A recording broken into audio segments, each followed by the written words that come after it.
Hello and welcome to the SuperShow podcast. Today is a very auspicious day because I am joined Big word. not only shut up, Alex Jones, you ruined the joke. I am joined with Jamie and of course Alex Jones back from rehab. How you doing, buddy? Woo! Welcome. Well, anyone who can see me on YouTube can see how well I'm doing, which isn't great. But I mean, no, you, I'm here. You sound delectable, Jonesy. Thank you, mate. Thank you very much. Yeah. I'm, despite what some people may have heard from you guys, I was not in Ukraine, which is not why I've missed a few. I thought you were the fucking, what do they call it? The ghost of Ukraine. The ghost of Kyiv or whatever. Is it the ghost of Kyiv? Yes, exactly. No, I had COVID. I have had the dreaded COVID. It hit me pretty bad about 3 weeks ago, and yeah, I'm still not over it. But I'm back today because hey, I missed you guys too much. I missed being here too much. So I'm going to apologize now. You did, but for how low energy or how if I do sound a bit sicky or if whatever, then I apologize. But yeah. I am feeling better because I'm back. So there you go. Nice. So I'm feeling better than I was. Yeah. But on the mend, yeah? That's the takeaway. Yeah. Okay, good. That is the takeaway. That's why I look this delectable, because I haven't sorted myself out at all. And I just I'll jump in. Madness. And get it going. I think we have to do a bit of a PSA here, though, don't we, Jonesy? Because you were triple vaxxed, weren't you? Yeah. Oh god, yeah. I was triple vaxxed. I dodged it for like 2 years. Both my kids had already had it. But just at the start of this year, I have no idea where it came from. But my wife and I both got it bad, and she's still recovering as well. And then after that, both my kids had it again. So it's been brutal. But where I am in the UK at the moment, and I know where you guys are in the UK as well, it's just gone absolutely insane. It's everywhere at the moment. Like every other person seems to have COVID. So it's pretty shitty. I had some weird ass, I don't want to get like into medical shit, but I had some weird ass symptoms as well. Like I had no cough. I had no, what was the thing? You lose your sense of smell and taste. Yeah. I had like heart palpitations and stuff, and I didn't know what I had. I didn't know I had COVID, and it was pretty scary. And then, but I'm getting there. It's nothing to thumb your nose at, as we say. Maybe you just had the shits, dude. Yeah. Maybe I once had diarrhea so bad that I couldn't feel my legs for the next 4 hours, and I thought something really bad was happening. I was fine, I think. I don't know. Is that because you were like leaning, where you lean forward in the toilet on your legs and you cut the off? Yeah, no. Well, so my legs were numb on the toilet, but my legs were as soon as like I was ready to shit, my legs went numb. It was kind of like a simultaneous thing where like, yeah, very strange sensation walking towards the bathroom, just not being able to feel anything. Even the underside of my feet, just no sensation whatsoever. It was like walking on a cloud. I think that's called diabetes. So no, there's no chance. No chance. No chance. See, the secret to not getting diabetes, Chris, first of all, clean living. Gotta throw that out there for anyone listening, anyone looking for tips, pointers. Clean living. I'm not going to say you have to live a no sugar diet, but like a bare minimum a low sugar diet, and then just sort of like just keep clean, keep healthy, look after yourself. Lots of sunlight, vitamin D. Get out there. Mingle amongst people. Eat your vegetables. And down your Red Bulls. Like one simple thing that I could recommend to everyone is that no matter what you're eating, what you're drinking, like have clear cutoff times. Like let's say 8 p.m., 9 p.m. Don't drink or eat anything, especially no high sugar or processed things, nothing high in caffeine, and then you'll be fine. Oh God, nice. Anyway, how's that Red Bull treating you? Well, I will match you with your Red Bull. Well, not match you, but say touche with my green sour cherry cola, which is with sweetener from the stevia plant, no added sugar, no aspartame, and 100% taste. And can confirm, tastes pretty sour and cherry. It's nice. Is that an official Coca-Cola product? Because that can almost looks like a knockoff. No, it is a knockoff. But the brand name is just green. Yeah, green. I've never seen anything like it. It's around. It's not like a staple of UK stuff, but it's imported. So you'll find it at corner stores. This one in particular is imported from Greece. Pick it up from local stores such as the Athenian, where you do a nice good souvlaki. But anyway, fellas, I'm hyped. Okay, I'm amped because we've just watched the Hogwarts Legacy State of Play. And we'll be covering our thoughts on that a little bit later. But before we get there, now, I don't know about you guys, but some people might not know this. We are available not only on YouTube, but on a podcast platform of your choice. I'm talking Spotify, iTunes, Google Podcasts, all those other ones that can just be like thrown in the bin. And we're also available on Paisley Radio at paisleyradio.com, Thursdays at 10 p.m., repeats on Monday 10 p.m. for that kind of like pseudo live experience. It's pretty cool. Did you guys know about this? I did. I'm an avid listener.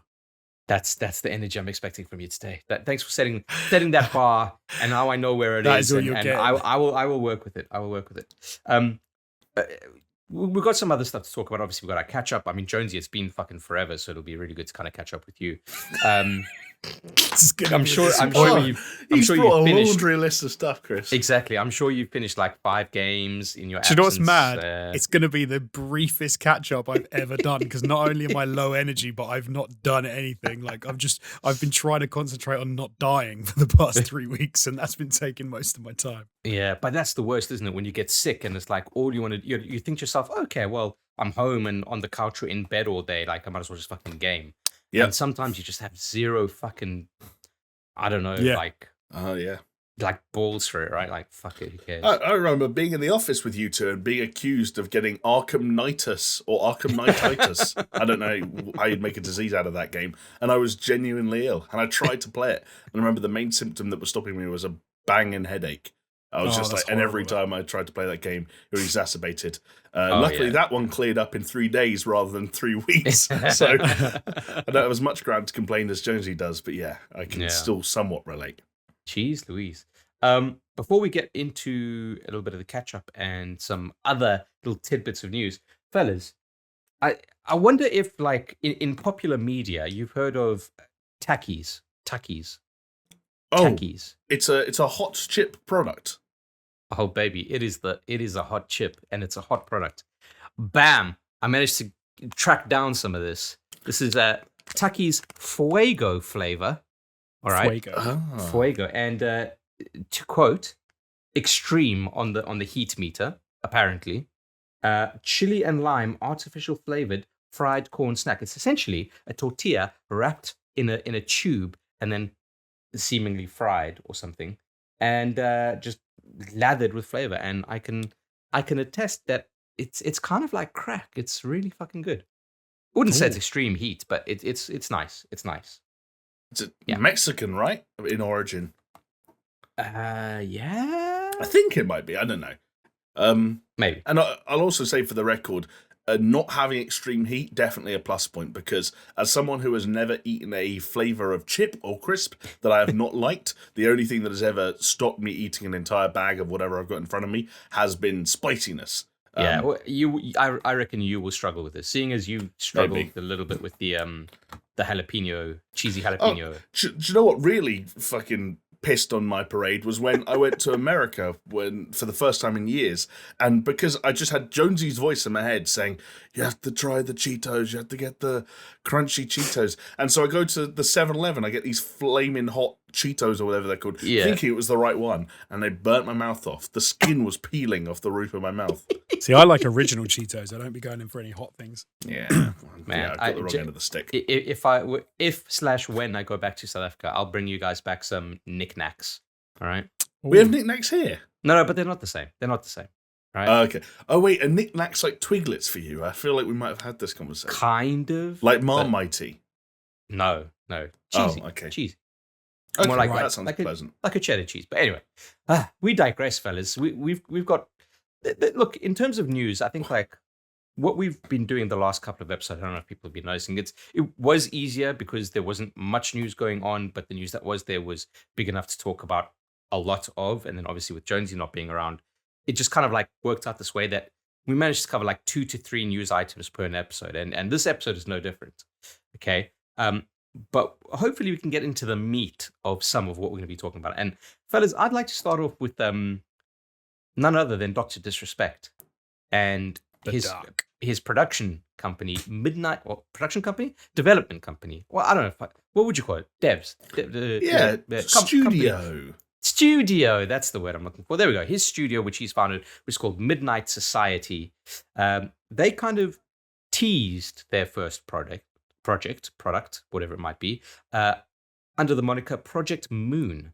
Now, we've obviously heard Dr. Disrespect talk about his idea for Battle Royale. We don't know if it is this, but essentially he kind of announced things with a bit of a shill. Okay, let's call a spade a spade. That's what it was. He hyped it up. Some of the info got leaked out, and then he had a day zero stream where he talked about all of this stuff. Okay, and essentially what he's shilling is a founder's pass for this game that is mixed in with everyone's favorite buzzword, NFTs. Right. Yeah. Now, the idea behind this, fellas, is you buy the founder's pass. I believe it's $50. And it gets you early access to the game. It gets you kind of voting rights for the direction of things. Gets you access to like beta tests, weapon tests, first in line for weapon drops, whatever it is. Okay, that all sounds fine and pretty standard.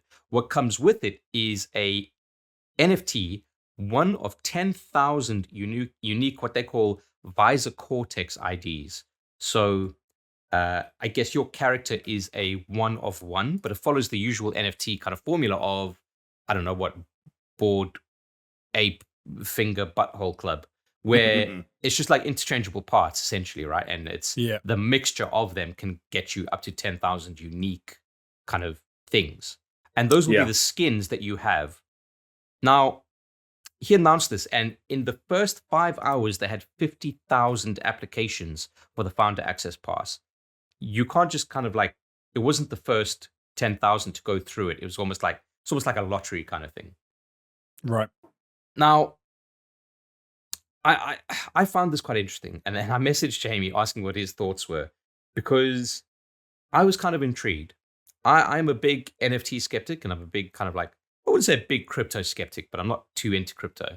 But I am definitely an NFT skeptic, as has been shown off on this very podcast. But something about this kind of didn't rub me the wrong way. And I was kind of curious to get Jamie's thought on it. And it was like, I kind of, not that I'm interested too much in the NFTs, but more like, I wonder if I should just get this founder's pass because I just want to be there on the ground floor, right? Which makes me sound like an NFT shill already, I know. It's sometimes nice to get on the ground floor, like even if you're not into the thing itself. Like it's just nice to be one of those first people, right? You know what the thing is, Jonesy? And it's what we said before, right? Like, how are NFTs potentially, in previous implementations in gaming, any different to CSGO gun skins and knives, right? Like, that. Yeah. It's the same kind of idea. But I think what I got with this was kind of like, if they can manage to make it like purely unique, like one of one. Oh, but you do have that right of NFTs, but in these instances, because these are just like money grabs, they're not. They're one of 10,000 because they know they can. They know that then they can say, hey, they're worth something because it's an NFT. Like, man, NFTs are dead. I'm going to say it. I hope so. Although I did read an article saying that the Board Ape Yacht Club or whatever it's fucking called, they're making a game. Like the worst thing about that, crypto and NFTs making a game. I know, but it's going like full circle event. I'm expecting like the fucking Bored Ape fucking movie by DreamWorks, or fucking hell. I thought it was a joke when I saw the ape thing on was it the Paris Hilton on Jimmy Kimmel? Oh yeah. And then they held up the pictures with the apes. That was the saddest fucking thing. That's because they probably realized what a shit thing it was, and they wanted to sell them off, and they're like generate hype about it because that's all it's kind of going through, right? Well, some idiot apparently sold a picture of a rock for a penny, but it was worth $1 million. But they did it wrong, and that story was out today, and they did it by accident. They put the decimal point in the wrong place or something. Yeah, and because obviously with NFTs, because it's on crypto, there's nothing they could do about it once they'd sold it. It's gone. So like idiot. That's funny. But so the reason I wanted to bring this up and pick your guys' thoughts on this, right? Like, technically, remove the term NFT, okay, and consider that what you are getting for your $50 is still like an early access kind of thing with skins. Like, is it really much different than to say like Apex saying like, hey, buy the fucking Valkyrie or what's the new one, Mad Maggie edition of Apex season pass, and it gets you all these skins and blah blah blah. Like, if you divorce the term NFT from it, like, I think I might be okay with this. But obviously, the difference is the predatory nature of all of this, right? Like we know that when you make a free to play game, obviously that changes your terms of design and your ideas of progression, etc. And it yet to be seen what's going to happen with this kind of thing. But I was just kind of like curious on what you guys kind of thought of all this.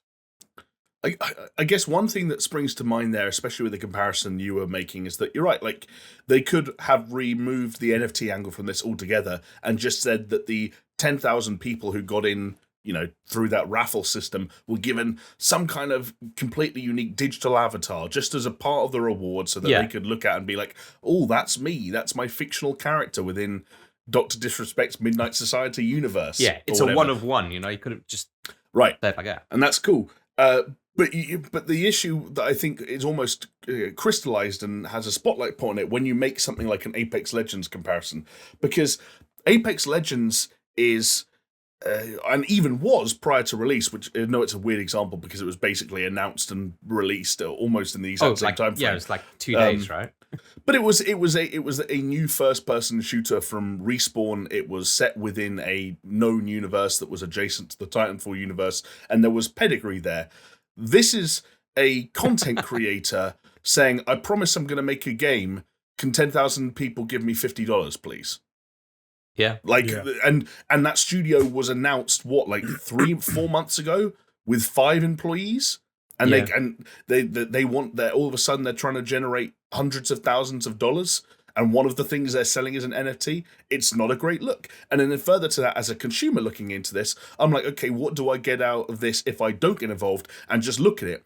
Well, now I've got a group of 10,000 random people who all think that they have a right to inform on the development of a game and to help make choices in a game. And look, I don't think there's been a broad enough experiment into whether or not crowdsourcing game development ideas and decisions works in the long run. But video games are complicated things to make. They're complicated things to keep running smoothly and to keep relevant and to keep in the zeitgeist. I don't know if having 10,000 additional Joe Blogs giving their feedback to Dr. Disrespect and his fledgling studio's first ever project helps development necessarily. Yeah. I mean, literally, we I don't think it's on the docket to be discussed, but there were loads and loads of reports this week about how the Xbox studio, the initiative that was put in charge of the Perfect Dark reboot, is basically falling apart. Yeah. And 50% of their workforce has left in the last 12 months.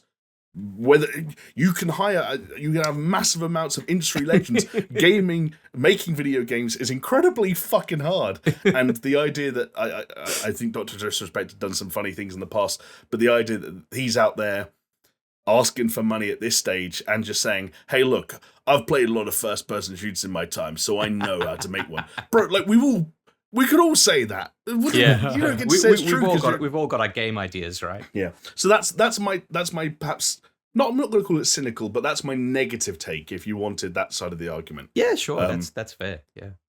Like, can I be more cynical? Hold on a second, because I hope with my explanation as to what I was thinking of, because I know you were like, when I messaged you, Jamie, you were like, you didn't say it in as many words, but I could feel the permutation oozing between your text. You're thinking, you fucking dillhole. No, genuinely, I didn't have a you fucking dillhole moment, because one thing I did say to you, and I do agree with it, is that there is still something kind of engaging and cool and exciting about the prospect of getting in on the ground floor of something that could be really cool, or helping support or be a part of the growth and the journey of a product that you come to like in the future, or whatever the case may be. I totally get that desire, and that's what they hope, I guess, in theory, that they're feeding off and trying to sell something like this. It's just, it's not for me on this occasion. That's a no from you, dog. It's a no from me. Right. Like, this is a Dragon's Den / Shark Tank I'm out moment. But best of luck. Yeah. See, what about you? Jonesy. I don't mind if you want to get in on the ground floor. I think that's fine. Did you say it's 50 quid? Did you say it was to get $50? Yeah.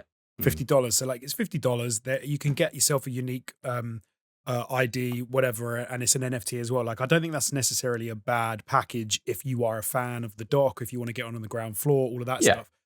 The thing that rubs me up the wrong way with when people do this sort of thing is more that when you attach an NFT to being one of those founders, you know that a lot of those people have no interest in being a founder. They just jumping on the NFT train, and they're like, that's going to double in value in the short term. So I can just pick it up for 50 quid and I'll sell it for 100 a month later. Well, sorry, Jonesy, this is what I was thinking. Let's get your take on this, right? I reckon it's like Jamie said, like they could have just said, not call it NFT and just say like a unique, one of one avatar.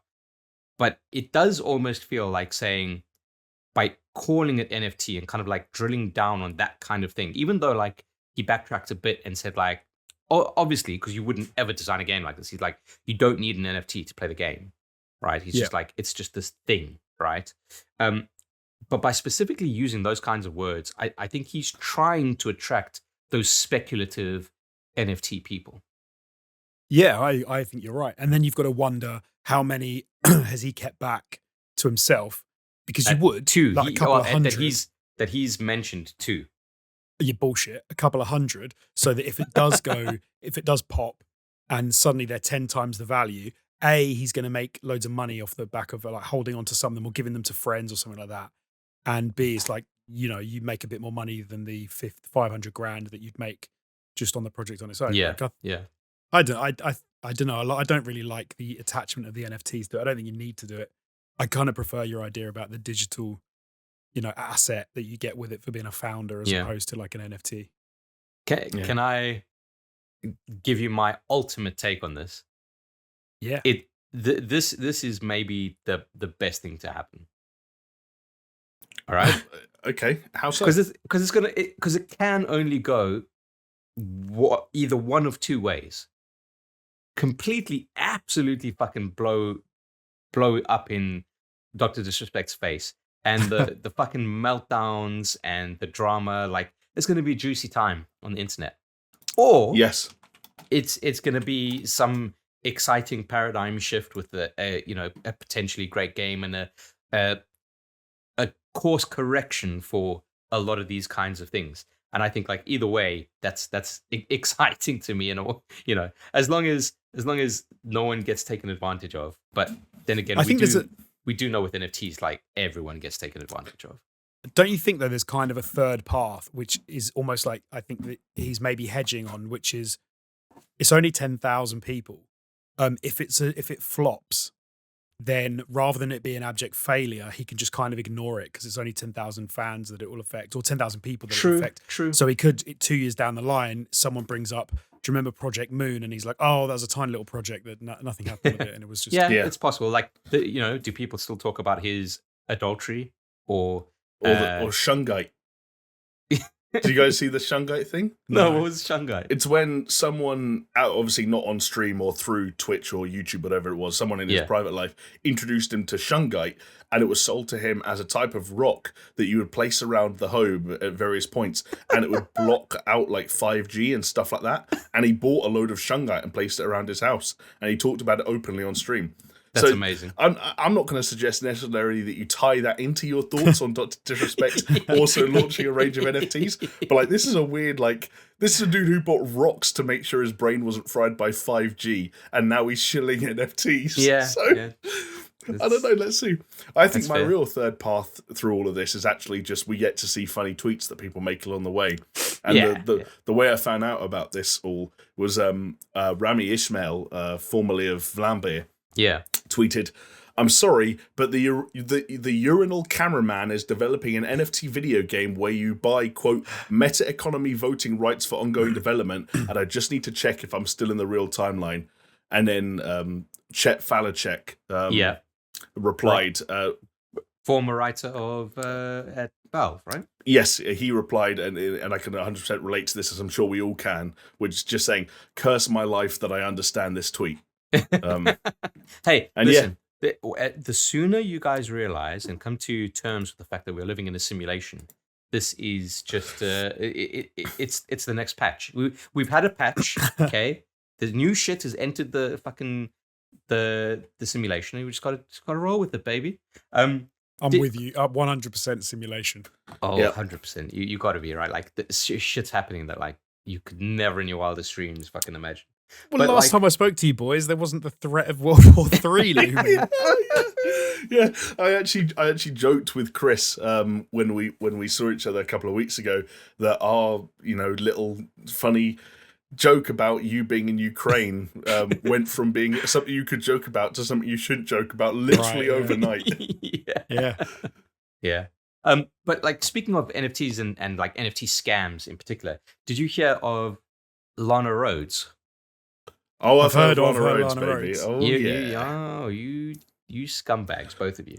She did this like NFT shill thing, right? Where like I don't know how many thousands or like close to millions of people kind of signed up for this, and she made I think like $1.5 million or some shit like that.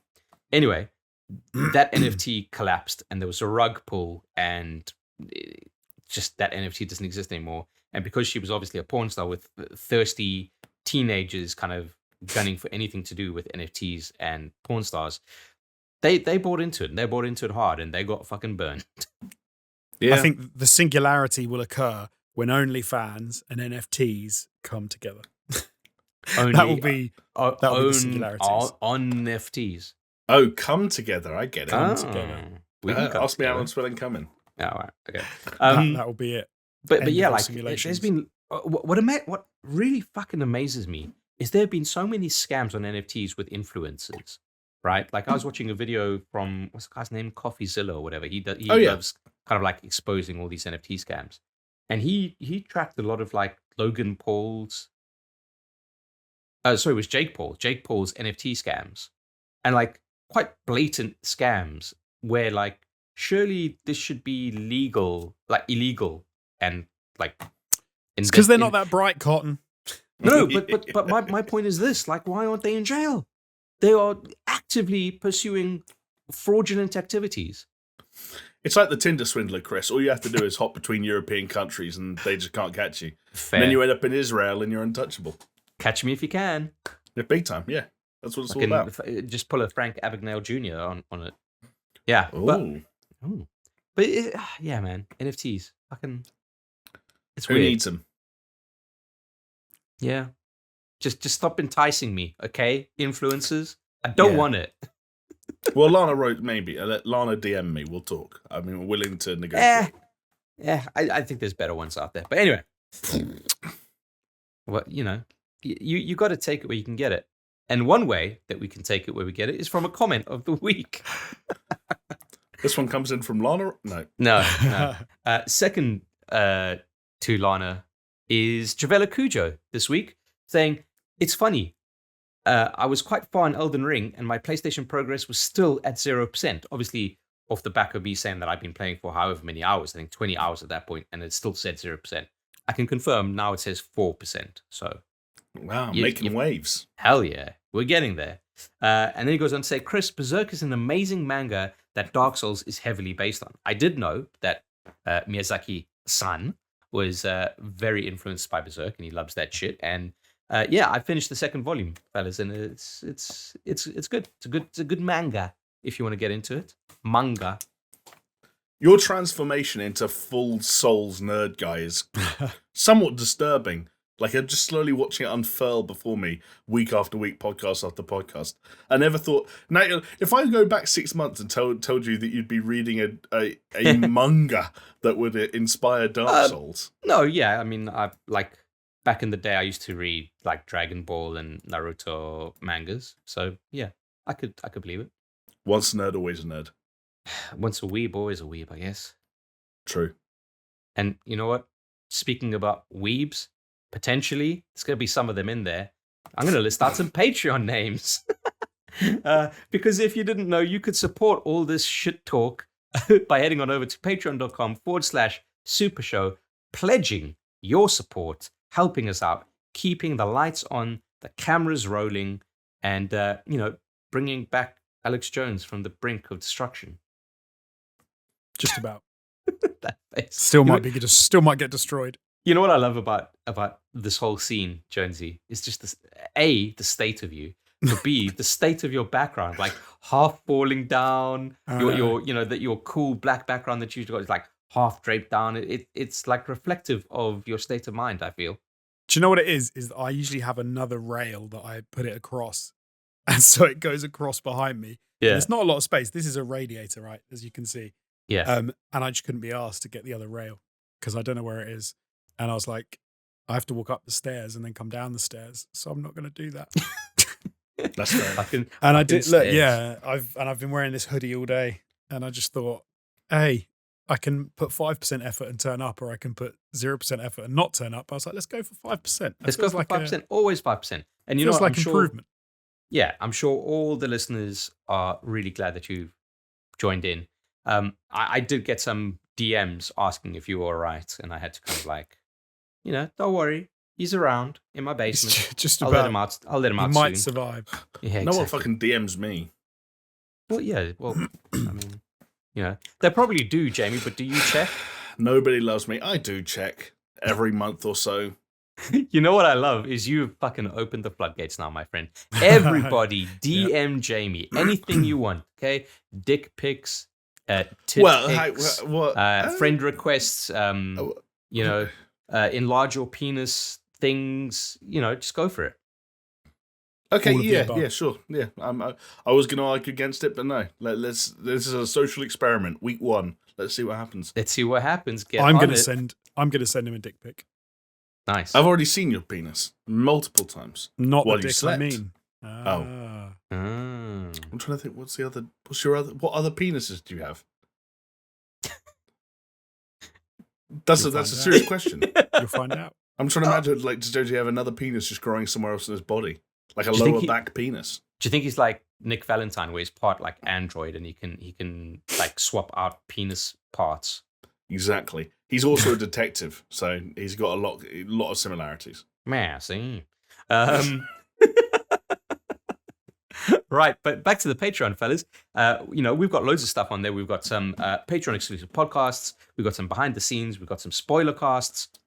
We've also got a few from the vault videos, from the vault of ATG. So head on over, check it out. For as little as $2 a month, you can join our Discord server. And a bunch of people that have joined are on screen right now, with special shout-outs going to Aaron Cameron, Athletic Gravy, Brimstone, Cole K, Helium Joker, I Snort Rock Salt. Probably suggest against doing that personally, but, I've been burnt once, okay? Jesper Camdal Nielsen, Leo Merger, Mindful Pig, Mr. Anthropic, Nathan Piers, Neil, the food dude who doesn't deliver, Daniel, Pastors Guild, Scary Omen, Starfall Kid, and of course, Yo Clancy, how about I deliver these nuts to your chin, you filthy geld? Do you think that means that he's teabagging him, or... I forget what the term was where you take the sausage and you put it on their forehead. Hang on, but in teabagging, do your balls go in the mouth? Oh, you're right. So not on the because if the balls are on the chin, then the cock's in the mouth. So that's like carroting. I'm just... Carroting, I love it. Yeah, you don't really dunk carrots, but in theory, it's a bit of carroting going on. It can go in there, for sure. And then, fellas, the big boys, be remiss if we can't give a special shout out to these dudes. Brett Z, Doppler, Geometric Potter, Hacksaw Book Reed, Manuel Guerrero, Peaswad, and the Uncaged. Thank you, one and all. And if you are not supporting us on Patreon, but you are listening on a podcast platform of your choice or on YouTube, then thank you. Thank you. Every little bit helps. We really do appreciate it. And we're going to keep doing what we're doing as long as we can. Until Jonesy dies of COVID, Jamie dies of diabetes, and I just die. So all in due course. It's gonna happen. I guess another note, by the way, just while it's on my mind, and before we move too far away from any talk about testicles, another little thought for Clancy is if you don't want to deliver these nuts to one's chin. I once learnt that if you placed your nuts on someone's eyes, like in theory, I guess there'd be a ball for each eye socket, then you were giving them a pair of Arabian goggles. So just a little thought starter there, for not just for Clancy, but for anyone else that wants to spice up their love life by giving their partner a pair of Arabian goggles. There you go. And hey, I like the idea someone says to their partner, "Can I give you Arabian goggles?" And they're like, "Yeah, okay." And then they're like, "How long do we stay like this? Is it working for you?" Do you feel it yet? Do you feel anything? Well, surely there's got to be some kind of stroking along, and I can say that what that could lead to is an Alaskan gold mine. Okay, see, I might have to Urban Dictionary that one. Unless you're willing to. That's where the jizz goes in the ear cavity, and you let it harden, and then when you peel it out, there's little bits of earwax, which is like the gold in the snow.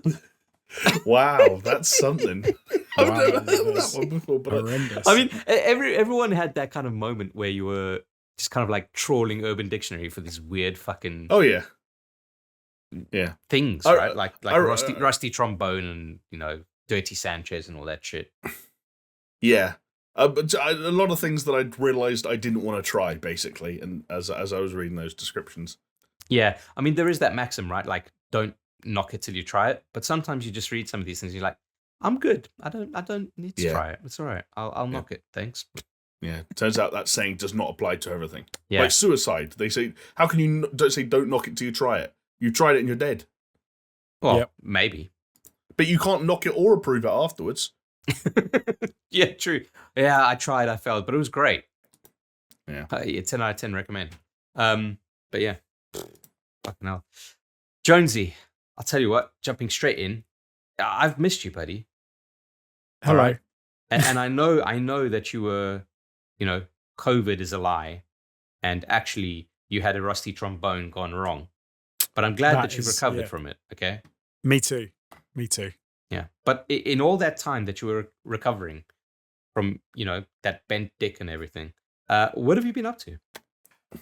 Unfortunately, not very much. I think I did say in the Discord at one point, like, sometimes when you're not very well and you can, just like stay in bed and play games, it's amazing and you can really tuck away some titles. I did not feel well enough to play pretty much anything. I tried to play some Horizon and I managed a bit. From what I have played, I've been really enjoying that. It's just obviously more of the same from the first one, but looks great, plays well, very cool game. But I haven't managed to really get into it that much, unfortunately. But I have been doing some. I've been doing some TV watching. Because that's easy, right? Because that's easy. Because you're not really engaging your brain as much as you would playing a game. Exactly. You don't have to there's something about like playing a game which was too much at the time, and I was sort of really struggling with. But I did manage to start watching Dead Pixels, which has been out, I think, for a while. I think a couple of years now, which is a Netflix show about people that are obsessed with a like World of Warcraft style game, but who live together. It's a British show, which is very funny. So I've been sort of delving into that a bit. And then also I watched the new Ryan Reynolds movie that came out the other day on Netflix, which is The Adam Project. Here we go. Ryan Reynolds' biggest fan over here. I bloody love Ryan Reynolds. He's Ryan Reynolds, and in a film he's always Ryan Reynolds, and that's what I love about him. He's never a character. He's just always Ryan Reynolds. So anytime you see anything with him in, you're going to enjoy it. What was good about it, I like sci-fi. I like soft sci-fi anyway, and this was a soft sci-fi Netflix thing. They managed to get a little kid to play young Ryan Reynolds, who was kind of, as I would say, he did quite a good job of playing that young Ryan Reynolds, because he doesn't have to play a young version of a character. He needs to play young Ryan Reynolds because Ryan Reynolds is going to be Ryan Reynolds. and it worked. And it was good. It's a fun film. It's only like a 12 or something. It's not like anything. It seemed kind of like Spielbergian. Is that a word? Is that a term? Soft Spielbergian. Yeah. I think I would say it's there's almost some kind of, I know what you mean, but it's too kind of maybe Hollywood for Spielberg to say it that much. It's more of like an sci-fi like quips and jokes and sort of being a bit stupid. Right. So So what was the idea there? It's like the Ryan Reynolds travels back in time to his previous to his younger self to do something. Exactly. He meets up with his younger self because he needs to. But he kind of gets injured. He's traveling back in time. He can't use his ship, which is his time ship, because the ship knows he's injured, and it won't let an injured pilot in a plane because, safety protocols or whatever. So he has to get his younger self, because he's got the same DNA, to access the plane so he can fix the plane and use it, which obviously means therefore he has to meet his younger self. And there's a lot of like self-reflection and thinking about his Hold on. The plane won't let the pilot in the plane if the pilot is injured. Yes. That's the dumbest fucking shit I've ever heard. It's a bad premise, to be fair. It's not good because it's like it's DNA based, and you're like, well, your DNA doesn't know you're injured. So the plane would, if it knows you're injured, the plane would still know you're injured. What was the game that had a vaguely similar thing to that, where you were playing as a suit whose pilot, the person wearing the suit, was unconscious inside, and the suit had kicked in this fight or flight response where it's like, I need to save the person wearing me. It would be like in Master Chief if John was like unconscious and the suit had a life of its own. And then, spoiler alert, the big twist at the end was that the pilot had been dead the whole time, and the suit's AI was malfunctioning and becoming like autonomous in a way that it was never supposed to. That sounds sick, dude. What game is this? I know. I'll have to find out, but I swear there was a game that had like that's when Jonesy said a ship that knew if the pilot, something was wrong with the pilot, like that was the first thing that popped into my head. Yeah. Well, so the AI in the ship isn't as smart as that, but it's just like it won't let him in. So he has to use his younger self to access the ship, and then he can fix the ship because the ship was also broken. But Jonesy, what is the point of keeping the pilot out of the ship? Because so it's almost like imagine it was a fighter plane, in the RAF or whatever, and you tried to walk up to the plane and it was like, no, you're injured, you can't get in, because I guess it's dangerous to have an injured pilot flying a plane, I suppose. But it's weird, the man. The plane itself would probably have some kind of armor or shields, and if the pilot is injured, maybe he's under gunfire, and the safest place would be inside the cockpit of the fucking plane. You're scratching away at the plot holes of this very well thought out. No, there's a whole load. It's a typical kind of film with shitloads of stupid plot holes like that. Yeah, it's also because it's got time travel in it. They also have to do the thing these days that everyone has to do, which is they have to mention the fact that it's not a paradox because some silly reason.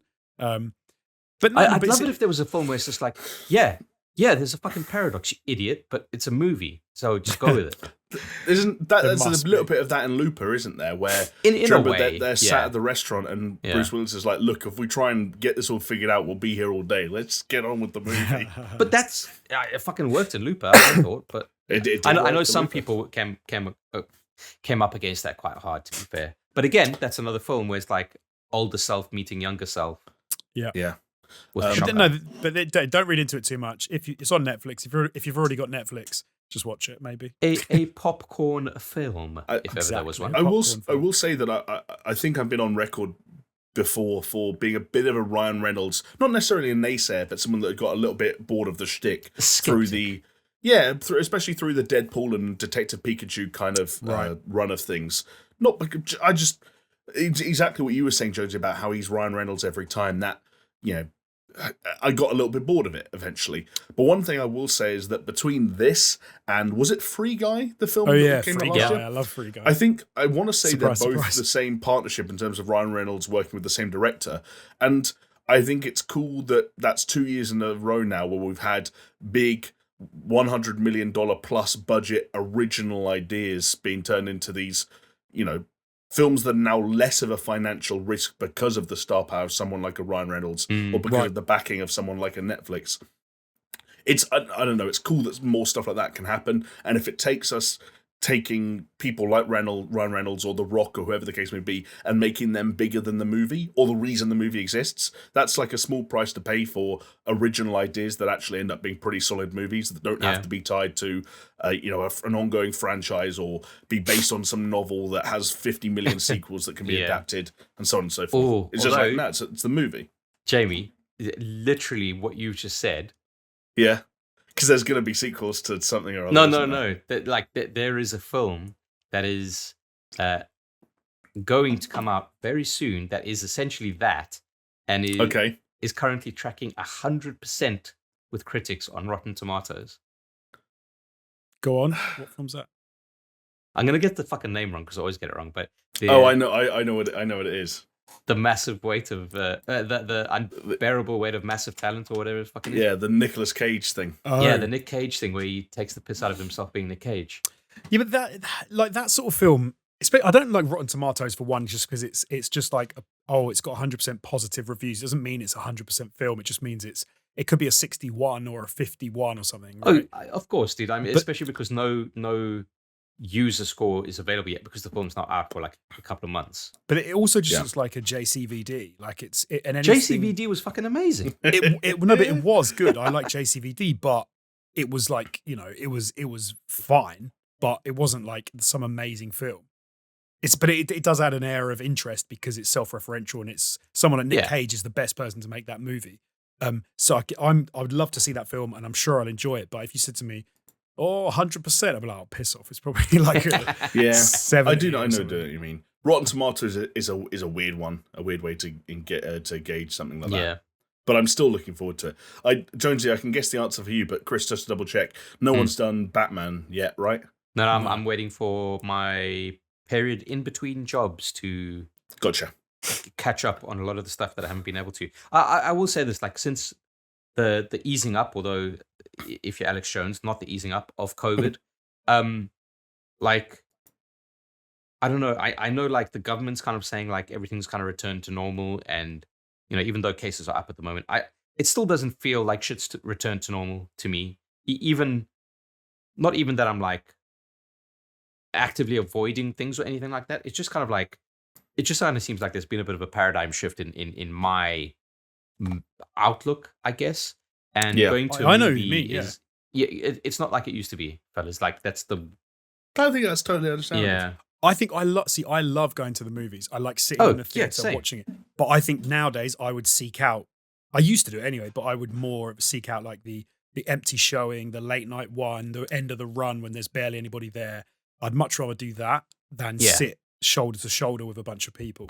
Yeah, right. And when I'm pretty much the same way, right? And when you've got to be that selective, with a 3-year-old, where your time is not necessarily your own, and your scheduling is just kind of fucking all over the place, it doesn't allow for that kind of thing more often than not. But yeah, anyway, I haven't, JB, but I'm going to do it. You haven't, right? Yeah, I have not either. No, Okay. But I hope to soon.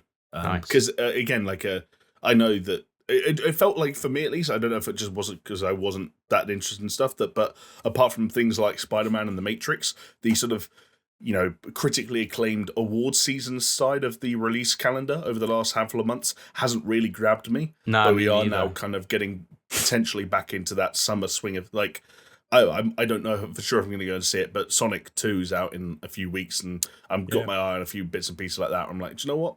That could be fun. Yeah. My kids are like, literally, they're like, we need to watch Sonic 1 again today because Sonic 2 is coming out in like 3 weeks, and they're like, so we need to watch Sonic 1 again. I'm like, you've already watched it 15 times this year already. And they're like, yeah, but we want to watch it again. They're obsessed. Nice. That's cool though, man. Like, it is. I like hearing that. It is. They absolutely love it. But they're so hyped about Sonic 2. So, Jonesy, can't Jamie? Sorry, I was just saying, it would be a beautiful twist in the tale if, like, not just Jonesy's kids, but people around the world that really continue to take to Sonic the Hedgehog, and if the Mario film flops and neither of Jonesy's kids want anything to do with Chris Pratt's Mario, they're like, no, Dad, turn it off. Well, you know what the problem is? Like, in all honesty, I think the bar was set really low. A bar of expectation, let's say, was set really low with the Sonic film, especially after that initial trailer with that initial CGI design monstrosity. Yeah. And I think, like, the only way to go from the gutters up, right? Whereas I think Mario is coming at it from a different slant of, king of the fucking platform mountain. And when you're at the top, you've got a lot further to fall. So it's tough, man. It's tough.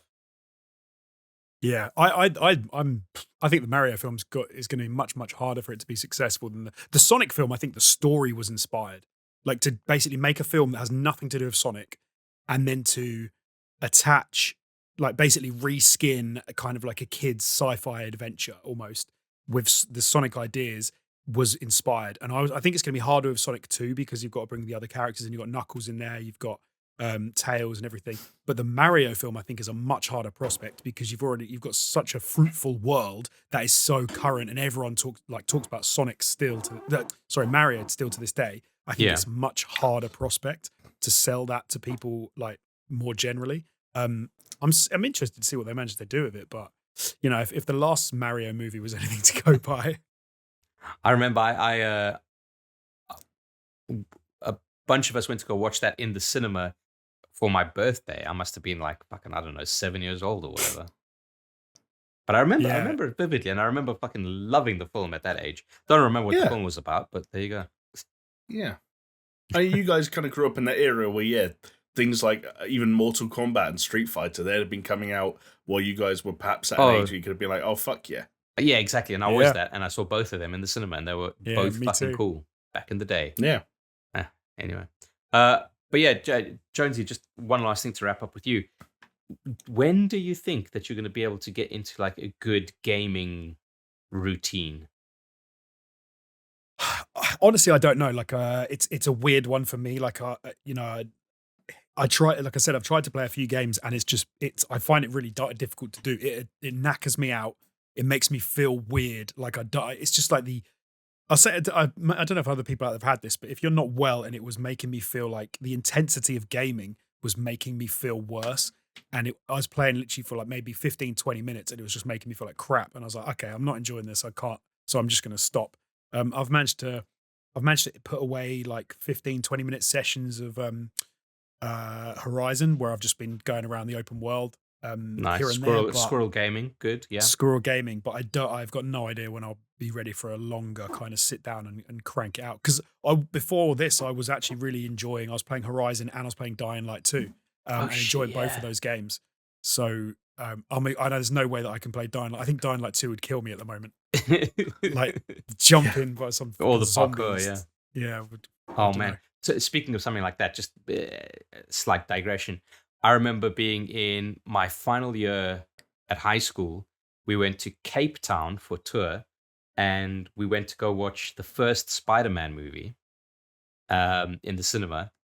I was going through some like serious like stomach and nausea issues at the time, and I remember just like being sat in that theater watching Spider-Man swing from like building to building and just feeling like fucking like I was gonna throw up. Yeah, I can imagine. It's rough. So yeah, I fully get the intensity thing. But speaking of Horizon Forbidden West and Dying Light 2, while you might not have been able to play a lot of it, AJ, I think JM, you potentially have a little bit more to say about these. Yeah, not that I want to, rub any salt in the wounds of Mr. Alex Jones, but I have been able to play a little bit of both of those titles and a few other bits and pieces here and there. So I'll try and keep things trim. Horizon Forbidden West, I finished it.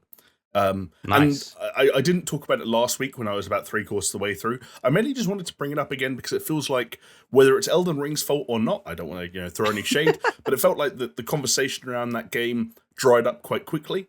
Don't get me wrong, Horizon isn't a game that needed to be talked about or be in the zeitgeist for weeks because it is what it is. Most people could take a few glances at it and be like, oh, it's another Horizon game, and they're right.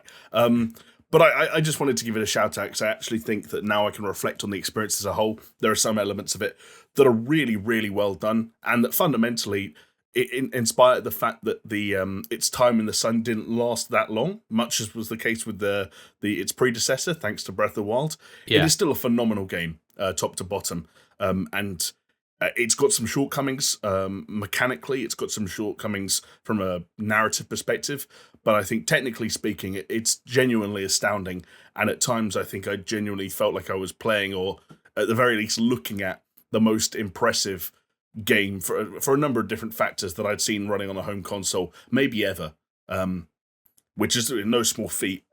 Yeah, yeah. And I also ended up, as is the case with almost any game that you want to end up putting 30 to 40 hours into, I ended up liking a lot of the characters. Some of the supplemental characters ended up being far more well-rounded and interesting than I thought they might be. There's a bit of a it's got a few sort of Mass Effect like ambitions where you set up a sort of a base of operations quite early on, and it's got this feeling of like, oh, NPCs are going to hang around here, and if you want to go and talk to them between every main quest and see what's going on in their lives, you can get their you can't thoughts fuck on any what's of them. going on. Oh, you can't fuck. Well, then There it's you go. then it's not. So, hey, it's not a game worth playing. Then I will say some people do fuck, but you don't get to fuck. Aloy, as it happens, for the record, Aloy doesn't fuck. She's like the least sexualized character I've ever met in my life. She spends, like, if you told me that Aloy was on her period for the entirety of Horizon Forbidden West, I'd believe you. She's just not in the mood for any bullshit. Yeah, she's not into that, is she? wow. Yeah. And there are some pretty thirsty characters around her as well, so. Oh, yeah. Like I said, people fuck in that game. Nice. Just not Aloy. Nice. And then, Do you see the boning? You don't see the fucking, but a lot of people sort of refer to there's two people that get fucking quite early on, and everyone always jokes about the fact that they're fucking.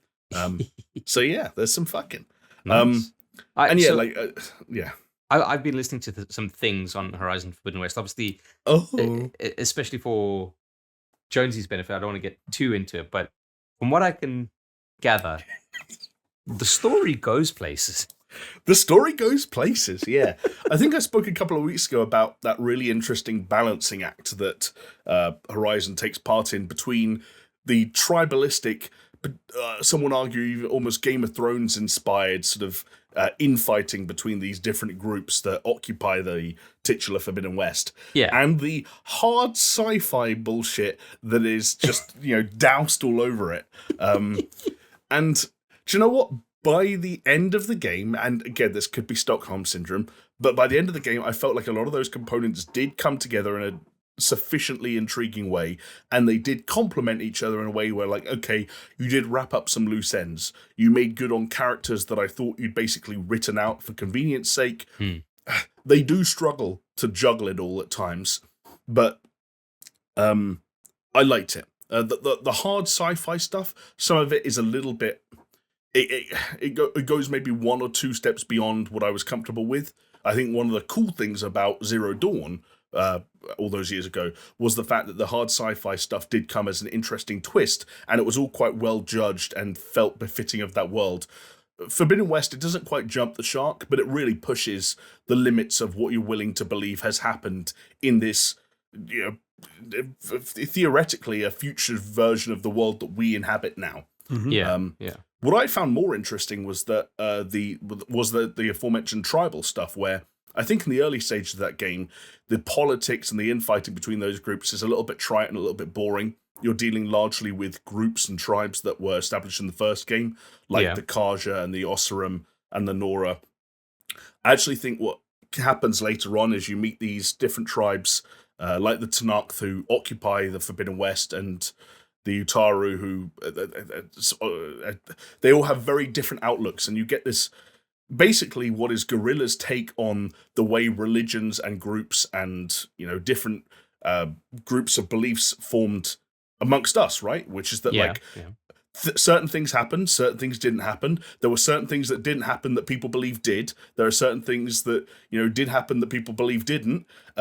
People pick and choose parts of what they're going to believe in. People choose people to make significant or not significant. People take stories and choose whether or not to make them significant. There might be people within certain groups that hold back certain information and make sure that the people who follow that group or those system of beliefs don't know about some elements of it, and so you get this stuff where you take all the hard sci-fi stuff from Zero Dawn, like Gaia and an AI that can revive the world and replenish the world and robot machine animals and stuff like that. And now you're introducing tribes that have effectively founded religions based off this shit. All the while, Aloy is this know-it-all smartass who just has to kind of smile and nod as these people think that a robot cow is a god. But it's kind of interesting. There's one group that their base of operations is effectively a museum, there's a lot of stuff where we would identify it as a museum, but they don't call it a museum because there's what's a museum. There are these broken holograms that essentially make up the backstory of their religion. And these holograms are about a group of pilots that fought in the original war between the humans and the machines. And they're like, Unit 10 or whatever. And so that unit and the bits of scraps of information that this tribe can pick up become the backbone of their belief system. And they say to each other, fly on the wings of the 10. That's their like, hey, good luck out there. Like, go live long and prosper. That's interesting. But it's like, it's based on holograms that were from an old time, a museum from our time. Yeah. So that's kind of like there's a real world counterpart to that. Have you guys ever heard of cargo cults? Yes, I was thinking the same thing as James there you go. Yeah, really interesting. But while that's going on and you're kind of dissecting the story, obviously, is there not a point where you're just like, I just want a game where I killed that robot dinosaurs, and you kind of...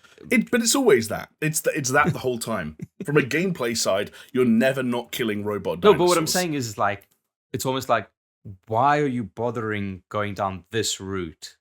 Or maybe, like, I don't know, maybe I'm putting too much into it. That's the thing you need in order to have robot dinosaurs, though, right? Because you need some insane reason as to why there are robot dinosaurs in a Mad Max world. And also from a more cynical point of view, like, Aloy at various points needs the help of these people to get certain items or information or whatever the case may be, and buying into their system and learning what they do and don't believe in and how they've interpreted what has been left behind.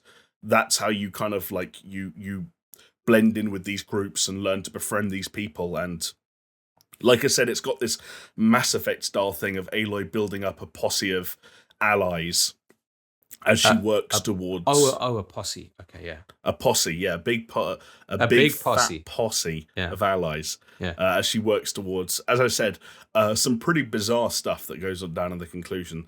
I'd love to spoil it. But Spoiler cast, baby. Jonesy, I'm not going to do it. You got to, like, I mean, by all means, take as much time as you need. But when you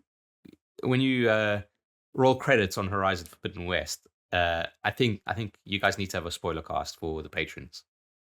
I would love to participate because that story sounds fucking nuts to me. I played the first game and I'm still not exactly sure about what happened. Like, there are things that in Forbidden West at the beginning when it's referential about Horizon, and it sort of talks about, because this happened and that happened, and you get to walk around like the final battle scene and stuff. And I was like, did that happen? Did it? What? Oh yeah, I remember that. And I was like, hold on, was that part of the DLC? I didn't play the DLC. Did I miss out on that? I'm like, I don't think I did. Okay. And it was weird. Nah. So I will say the DLC is not important. They mention it, but it's not important. Yeah. But Jonesy, like, how far in the game are you? Oh, not far at all. Like I've just gotten to the west. So I made it to there's like a tribal meeting that you go to, which is like, I can't remember the embassy. The embassy. And it gets you get attacked by the person who's obviously going to become the main bad person, which is this leader, which is this woman who's the leader of the other tribe. Regala, thank you. So I've done that bit, and I've explored some of the very early stages of the West, but I'm barely anywhere.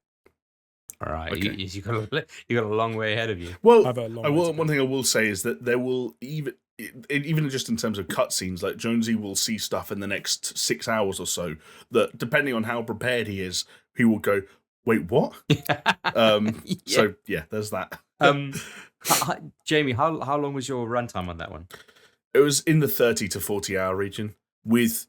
I did that really stupid thing where I did a far more side content than I needed to, but then stopped short of getting the platinum. I guess I'm 5 hours off the platinum based on looking at the trophies. Because I've done. Are you gonna go for there was some.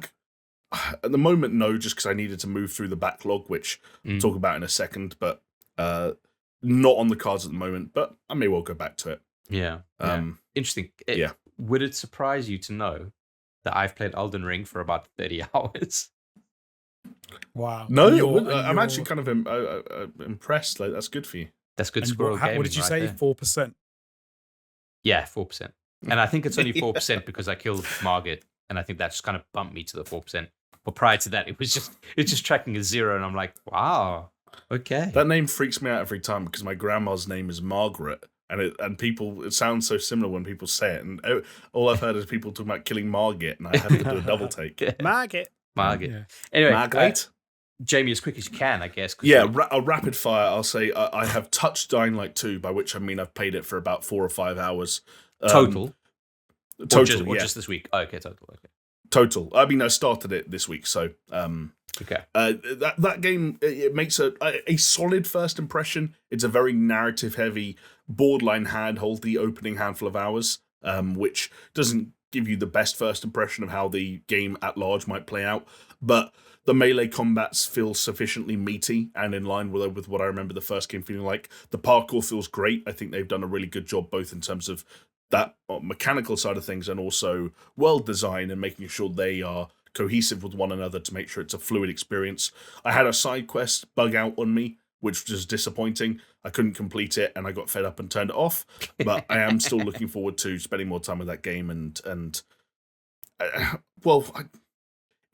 seeing what it's got to offer, I guess. Yeah, is that going to be your next, like, because we've all got like multiple games on at the go where you have like Game Prime and then is that going to be your Prime? That's Game Prime. Okay. That's Prime Game. That's put it this way. That's the reason that I'm not playing Elden Ring right now.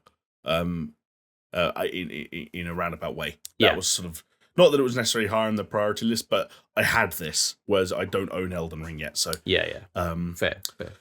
Yeah, I've also touched Grand Theft Auto 5, the artist formerly known as the Expanded and Enhanced Edition, although that subtitle seems to have dropped off the face of the earth, and you can perhaps see why once you boot this thing up, because it's like, hey, who wanted to play GTA 5 again? Maybe me.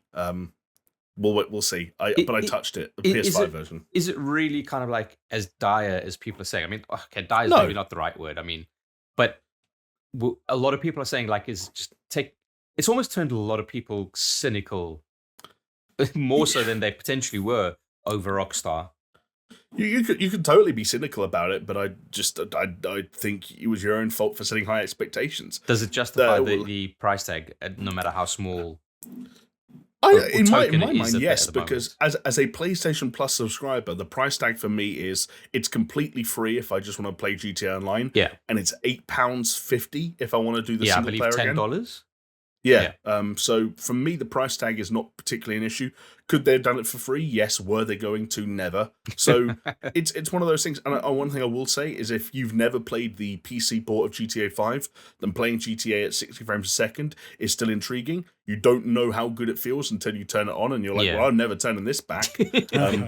So even if you just download, as a PS Plus user, apologies for Xbox owners, but even if you just download GTA Online for free, migrate your character and just walk around Los Santos for a bit in like in an empty lobby or a solo lobby. Like it is what it is. It's fine. Yeah. But it's not expanded or enhanced in any massive way. Yeah, weird one. And then finally, I will say I've also played about an hour and a half or so of Tunic, which is the Fox Zelda. Exactly, it's Fox Zelda. Which I think was was it shadow dropped or was it just it didn't really have a solid release date? But there was a leak just like a day or two before it was announced on Games Pass. Oh, there you go. Yeah. So yeah, it dropped on Game Pass. The review embargo came down at the same time. Saw that it was apparently good.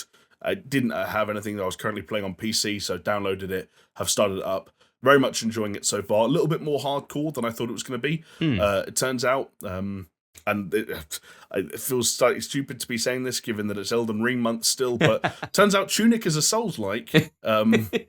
So there's that, I guess. But that art style, unsurprisingly based on the trailers, holds up. And playing a Zelda-like with Soulsborne qualities is not something to complain about, especially not when it's effectively free. So Tunic gets a cautious thumbs up based on the first 90 minutes or so. Nice. And there you go. Oh, I have one thing that I didn't mention in my catch up. Here we go. I should have done. Minesweeper. I finally, after receiving an email alerting me to the fact, cancelled my second subscription to Game Pass. Wait, your second subscription to it? Since when did you I have had two two- game? Because I have 2 emails that I didn't realize, but I'd logged into as Game Pass, and I'd inadvertently set it up twice on 2 different accounts, never having used one of them. So got an email from Microsoft saying, "You've never used Game Pass. If you don't use it, we will cancel it in like the next 2 months or 3 months." Oh, And I was like, "What is it talking about?" So I Jesus. logged in as one email and was like, "No, it's there. That's what I use." And I logged in as another email. I was like, "Oh, I'm paying for it twice every month." I think the there deal's was- so nice, he paid for it twice. yeah. Yeah. I think there was a recent. I don't know if it was an EU ruling or maybe just a UK ruling. Obviously, we are now divorced from the European Union, but there was some ruling saying that like you can't have subscriptions go in perpetuity, like if people don't use them. So it's almost like the onus is on Right. the company to check that the subscription is being used.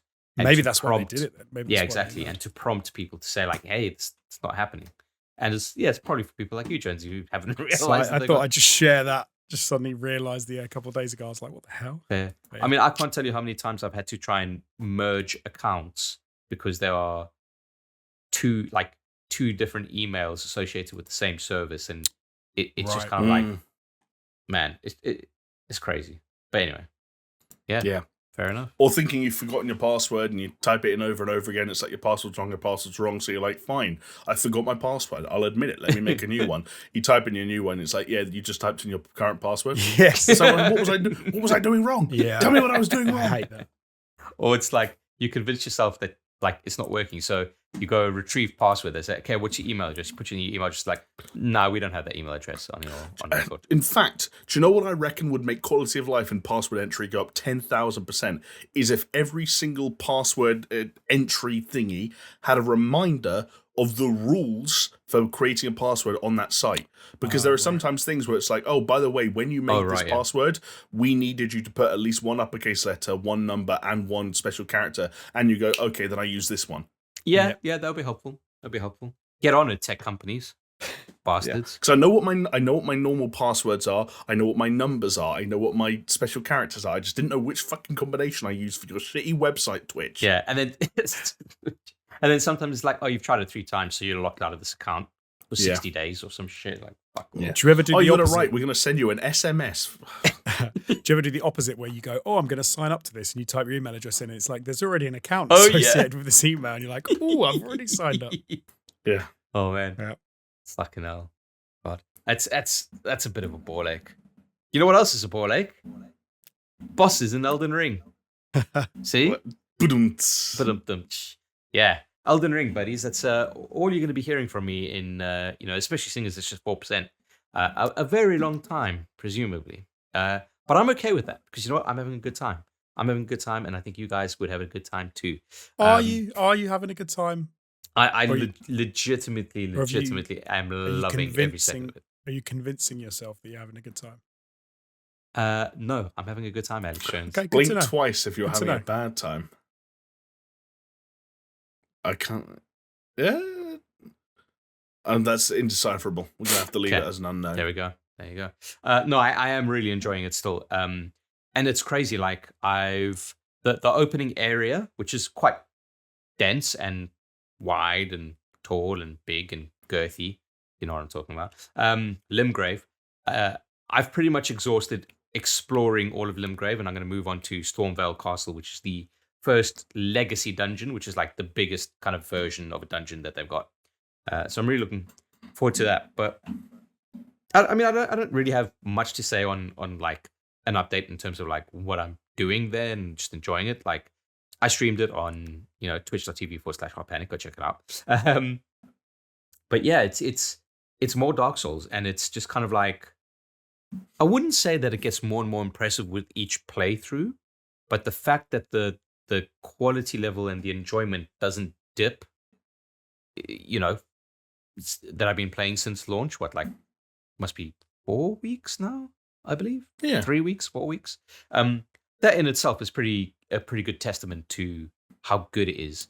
Also, the fact that I'm consistently squirreling away time, whereas I haven't been able to do that with any other games in recent memory, especially even like Dota. Like I just haven't been able to squirrel away time with Dota. Like it says something. It should be saying something to you guys. But I'm having a good time. There's lots of mysteries around it, and I got fucking teleported like halfway across the map, but like the full map, the part of the map that you don't realize. Because when you start off and you look at the map area, it's like X amount. You're like, oh wow, that's pretty big, but that's not the full map. As you go on, it kind of expands and expands and expands. Like even through the border of the map that you're looking at, even though it's in shadow, you're like, oh, okay, I think I know what the dimensions of this is. And then you keep going, and then all of a sudden those borders kind of like extend. You're like, oh fuck, it's a lot bigger than I thought it was. And I got teleported all the way to the top of what I would assume is the maximum map. And I sent you guys a screenshot, and I was like, this is fucking mental how far they've sent me. And obviously those traps are kind of difficult because you can't fast travel out of them until you find the site of grace, which is like the bonfire. But yeah, it's good, man. It's such a fucking good game, and it deserves all the praise that's been heaped upon it. Which is interesting because just a little bit of news around it. It's been official that they've sold 12 million units in 17 days. That is impressive. That's ridiculous. Yeah, good stuff. That's insane. For context, fellas, Dark Souls 3, okay, which by all accounts was like pretty fucking solid game. Well received, etc. It took one of your favorites, Chris. I haven't played it. Oh yeah, no, man. But it did take over 4 years to reach 12 million. 4 years, and Elden Ring's done it in 17 days. Off the back of that, they said, hey, they're looking at Elden Ring as a new IP rather than a one-off. So, expect things beyond games to do with Elden Ring. That's for sure. I've just noticed one of the bullet points here. I really hope you read it out loud. What? Which one? No, please continue. But this one? No. I'm not going to say it. I'm not going to say it. It's Jonesy's got it. Oh, yeah. Okay, this is going to be interesting. From Software originally projected Elden Ring would sell 4 million units by March 31st. So, fair to say they tripled it in half the time. It's crazy how wrong they... Don't get me wrong, like, totally, set your expectations, and they're probably based it off previous games that they published and released and so on and so forth. Oh, yeah, you do your projection graphs and shit, and you're like, this is what it should do. It's mad do. how wrong they were about their own thing. It must be cool, but... I mean, that must be fucking, fucking burning money at that rate. But surely they can't account for hype, I guess. Like, there's such amount of Elden Ring, which has been, I think, the hype around Elden Ring. So I wonder how much of it is, they were trying to be conservative, and then hype has just pushed it to the next level. Like, I just an interjection. I remember actually saying, I looked it up because you guys, there were in a WhatsApp group, you were talking about it, Chris, with Martin and Steph. Yeah. About whether or not you'd seen much marketing or publicity and trailers and so on and so forth. And there was a bit of a feeling in the chat where, I can't remember who it was, it might have been Steph, who were like, I just didn't know it was going to be this big relative to how much of it I was seeing. I didn't know it would sort of penetrate in the way it did. And I remember looking it up, and I was going to share it, but then I didn't because it would look like I had intentionally gone out to seek out facts or statistics that like disproved. Which is exactly what you did. Yeah, but I did it internally. I didn't share it. I was a dickhead in my brain. But it turned out that at both the Game Awards and the Golden Joystick Awards, Elden Ring has won the most anticipated game of the year at both of those award shows, not just last year, but also the year before. Yeah. So but that's essentially, including up to the run-up to release, 2.5 years running, winning a But that's with like industry insiders and stuff, right? So it's kind of... No, I don't think so. Not... Yeah.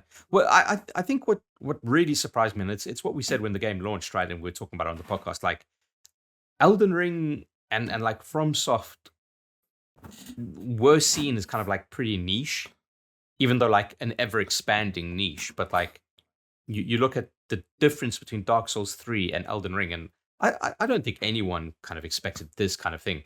What I do think is happening, and I did kind of touch on it last week, I believe. I think it's got a touch of the Animal Crossings, right? So I was just thinking exactly that. Although I was going to say it with a pithy line. I was going to say if we compare it to a much bigger title. Well, but that's fair. You're not wrong. Like what, like Animal Crossing is like 100 million or some shit like that. But no, you're right. Like Animal Crossing was the same kind of thing in that the previous entry was like an order of magnitude smaller, but it was like the weird hype around it and the way people were kind of talking about it, it became such a thing of its own. Yeah. Like it built its own marketing and hype, and it just became huge. It's right time, right place, captured the zeitgeist, right? Like that's kind of it's what it is. Sometimes it's almost like this kind of like ethereal nature about it, where it's like it just does fucking gangbusters. But it's mental. They must be absolutely fucking flying. And what's interesting, obviously, is a lot of these companies. I don't know if this rings true for FromSoft, but as a game developer, you are always developing your next game as you are finishing up your previous one, right? And I would imagine that FromSoft are probably the size where they would be doing something like that, at least in the initial stages. And then all of a sudden, Elden Ring is like this fucking behemoth.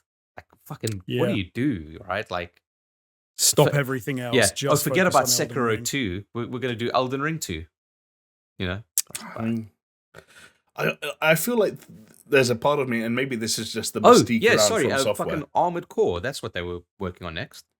Right. that was, Jesus, from riches to ruin. That's like the fucking, that's the fast track to fucking destroying your company's reputation. That. Yeah. But yeah, Jen, what were you saying?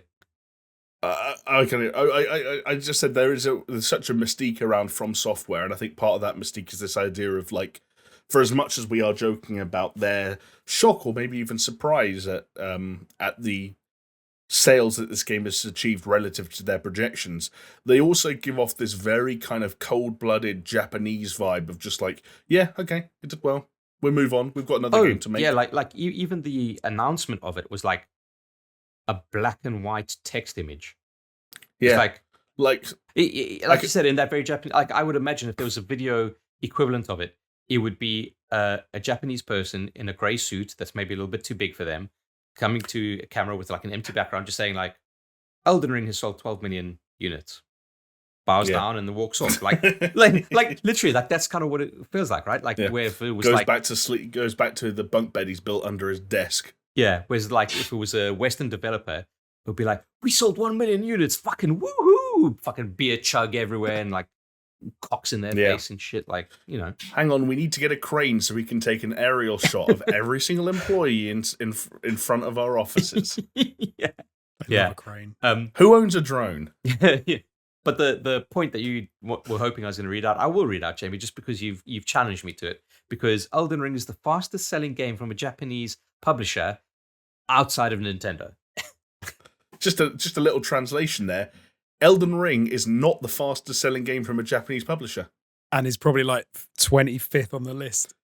And also another little, while we're in the business of factoids, I am the fastest human on the planet, excluding people faster than me. This is true.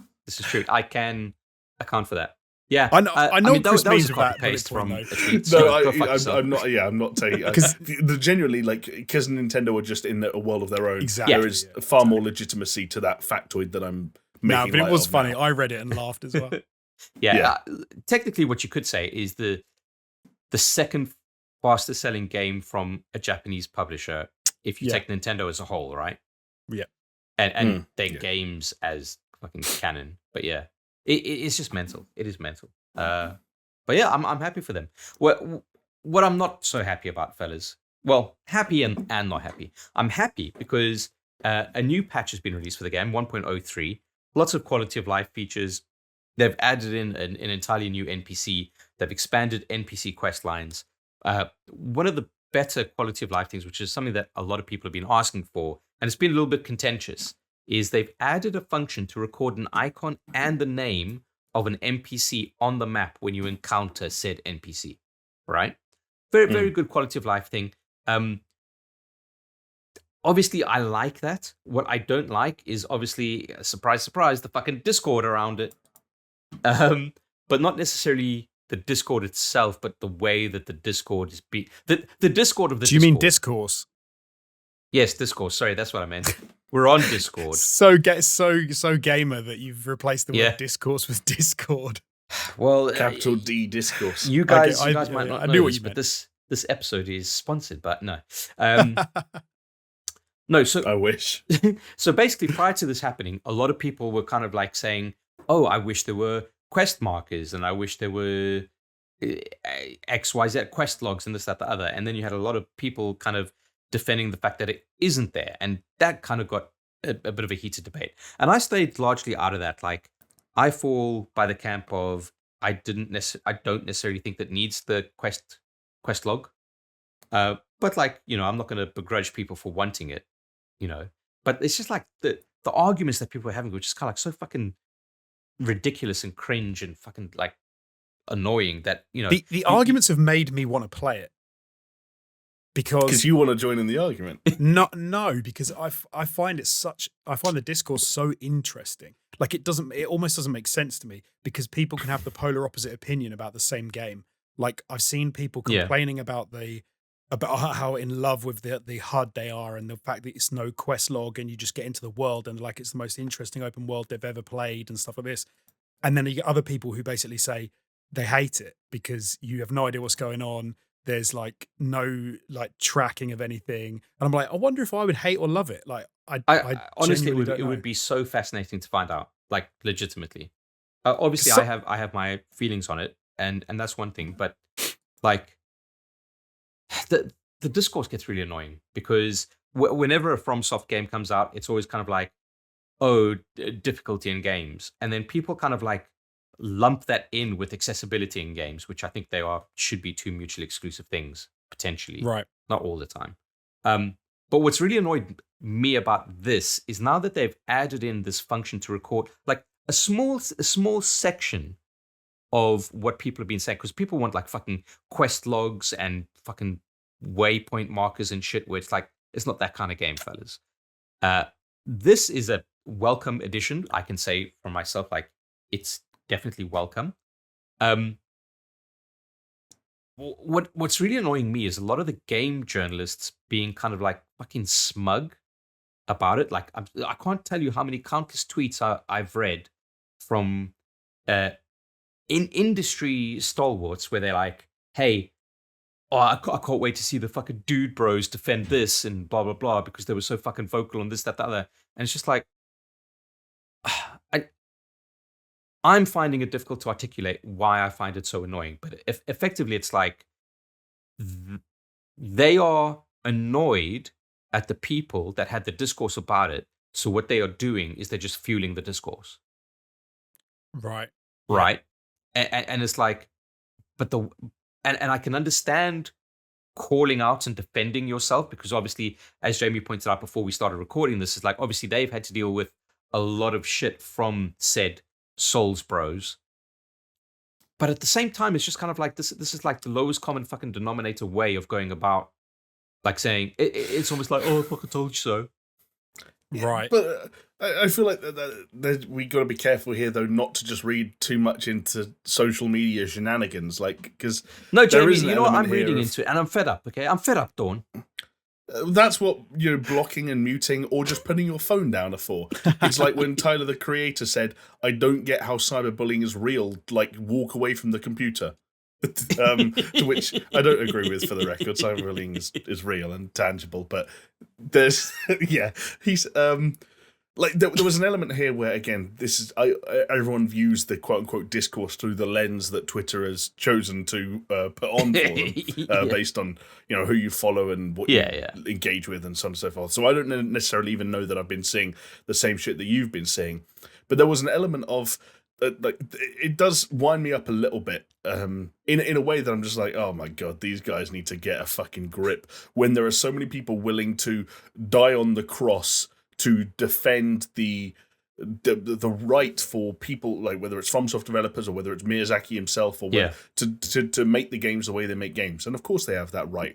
But the fact that some people make it their sole purpose in life to defend that right, and like I said, to die on the cross for it, I find it a little bit sort of like boring. Like, just find something more interesting to do with your social media presence. And so there is a sort of this cruel twist of irony that I can't help laughing at when those people are like, no, there are no icons there for a reason. You have to remember the MP. You have to buy a notebook. This is the way that Miyazaki's had intended. And then From Software, like 1 week later, like, yeah, you can tag NPCs now. It's all good. And the disparity between how little of a shit the people at From Software probably give, Yeah. and how relaxed they probably are about the whole thing, to how diehard some random Western people with anime avatars on Twitter are about defending Miyazaki-san's rights to make the game he wants to make. I don't care if you're in a wheelchair and you've got one arm. This is Miyazaki-san's game. And like having a laugh or poking fun at them, like, fuck it. They grow thicker skin is what I've got. All I can say, and that goes both ways. Game journalists too grow thicker skin. Like if you're gonna wade into that shit, like just deal with whatever comes your way. That's the way social media works. This is the thing, right? Like you, before we recorded, you were like, yeah, but those guys were so fucking hardcore to the journalists, and I'm like, yeah, but what I said to you, Jamie, was like, I'm not defending them. I think both sides are wrong.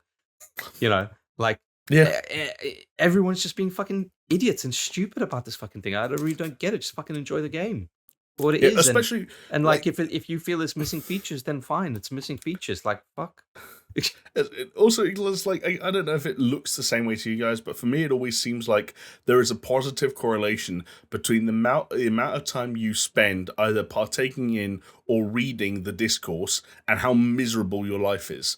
If that was the case, just don't get involved. Like, just fucking play the video game or don't play the video game. Like, I don't know. I know having discussions and like we talked about how Elden Ring is generating conversation, and whether it's in our WhatsApp groups or whether it's on various social media platforms, there's something exciting about that. Talking about people who are playing a game and discovering a game at the same time as you, but just stick to the forums that make sense, wade into the arguments that you want to have, and be prepared to disagree with people who are this is fucking, against. You know what you've made me realize? It's I don't know how many times I need to fucking mention it because it's just kind of fucking occurring.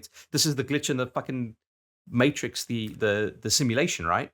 It's the same fucking meme of the dude on a bicycle sticking the thing in his spokes and falling over again.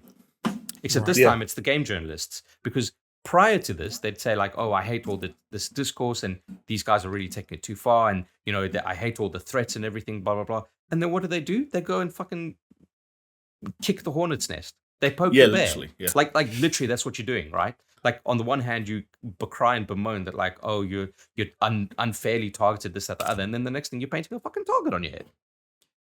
Yeah. I just you're right. And I'm glad we talked about it because that's fucking crystallized exactly why I'm finding it so annoying, because it's been nagging at me because I know that I hate it, and it's really annoying, more so from the game journalists, because I guess I expect better because of all the defending that they've been trying to do on certain aspects of these things, and it's just like I'm going to say this now, fellas. Everyone's trash. Okay? It's a good take. That's a good take. On Twitter, I actually agree. There we go. Although one good thing that we did get out of all of this is, that picture that went round of like, what it would look like if Ubisoft made Elden Ring. And there were multiple iterations of it with just more and more HUD and UI elements. Yeah, I like the one that was like made by Polyphony, and it was just like got a racing HUD on it. Exactly. It's just like, the Elden Ring cafe or whatever. No, there was one that was shared in the Discord, and one of my favorite elements about it, because for as much as some of the stuff was sort of obvious or not as bad or egregious, there was a big square in the middle, and it was a tutorial square, and it was the tutorial for jumping, and it was like jumping. Press A to jump. This is great for when you want to reach higher areas or climb over obstacles. And at the bottom, it was like press A to go to the next page, and it was page 1 of 5. And I love the idea that there were 4 more pages of describing what jumping is to the player. Yeah, that's funny. Absolutely fucking mental. But yeah, Elden Ring, man, it's the gift that keeps on giving, whether you wanted to or not. True. Honestly, I can't wait for you fellas to jump in it, as Jonesy would say. But like I said, I would like to at some point in the future. But yeah, more from like an intrigue point of view, just because but I think it's going to be a while before I cross that bridge. Fair. Yeah. If Cyberpunk taught me anything, it's that I can play this game at the end of the year and still beat both of you. So yeah, exactly. Hey, not by my current pace. 4% in 30 hours. So you're looking at hold on. Like, are you telling me you're not going to do 4% in 30 hours? Yeah, probably not. I was speaking to a friend the other day who platinumed it in 60 something. Wasn't there someone who finished the game in 29 minutes? Yeah, something? yeah, Yeah, sub 30 yeah. is the current thing. But that's like any percent, right? So it's like glitches and shit. Yeah. Um, Do you know what? One thing I will say is, because you mentioned patch 1.03, Yeah. I hope not too much of the OP stuff has been nerfed by the time I play this game, because I've seen some great videos of some of like the ridiculous builds, people walking around with, and I hope people don't consider this a spoiler, but like a sword that they do one slash, and this huge wall of fire goes out, massive, like a big growing thing, and it just kills like 20 people at once. I'm like, I want to do that. I want to play Elden Ring so much and farm so many runes that I can make that game my bitch and enjoy a FromSoft game for the first time. Hell yeah, bro. That'd be nice. I'd like that. Yeah, but the problem is like getting to that point, though, right? Yeah. But mate, I'll put a podcast on. I'll farm runes for 4 hours. You see what happens. I'll be a monster. Nice, I like it. My health bar will fill the screen. I like it. Right, so unfortunately, Jonesy's health is in decline, and he evaporated. Literally, we saw it. We've decided to cut it out so that you don't, have to deal with that trauma. Jamie and I are going to have to live with that for the rest of our lives. I hope he rematerializes at some point. It's almost like Dr. Manhattan, right? Like when he gets blasted in that chamber in Watchmen. Yeah. And now he's just gonna be a nervous system walking around next week. Maybe the week after that, he'll get some like skeletal mass or muscles. It'll be interesting. Yeah. It'll be a fun time to see. So make sure to stick around next week to check him out. The thing that they don't tell you in Watchmen, though, is that he shit himself right before it all happened. Yeah. I don't know how they skimmed over that. That's a very important detail. Yeah, and the shit is there, just like this one like turd just sat there, just there. Just like, how did it get there? No evidence. Yeah. But anyway. We'll never find out. Jamie, we have one last topic to talk about in this podcast, and that is, of course, the marquee thing of PlayStation's Hogwarts Legacy State of Play. Now, it would have been good to get Jonesy's take on this, because, whether he admits it or not, he is the biggest fucking Hogwarts simp out there. And he's not here to defend himself, so it's true, baby. Yeah.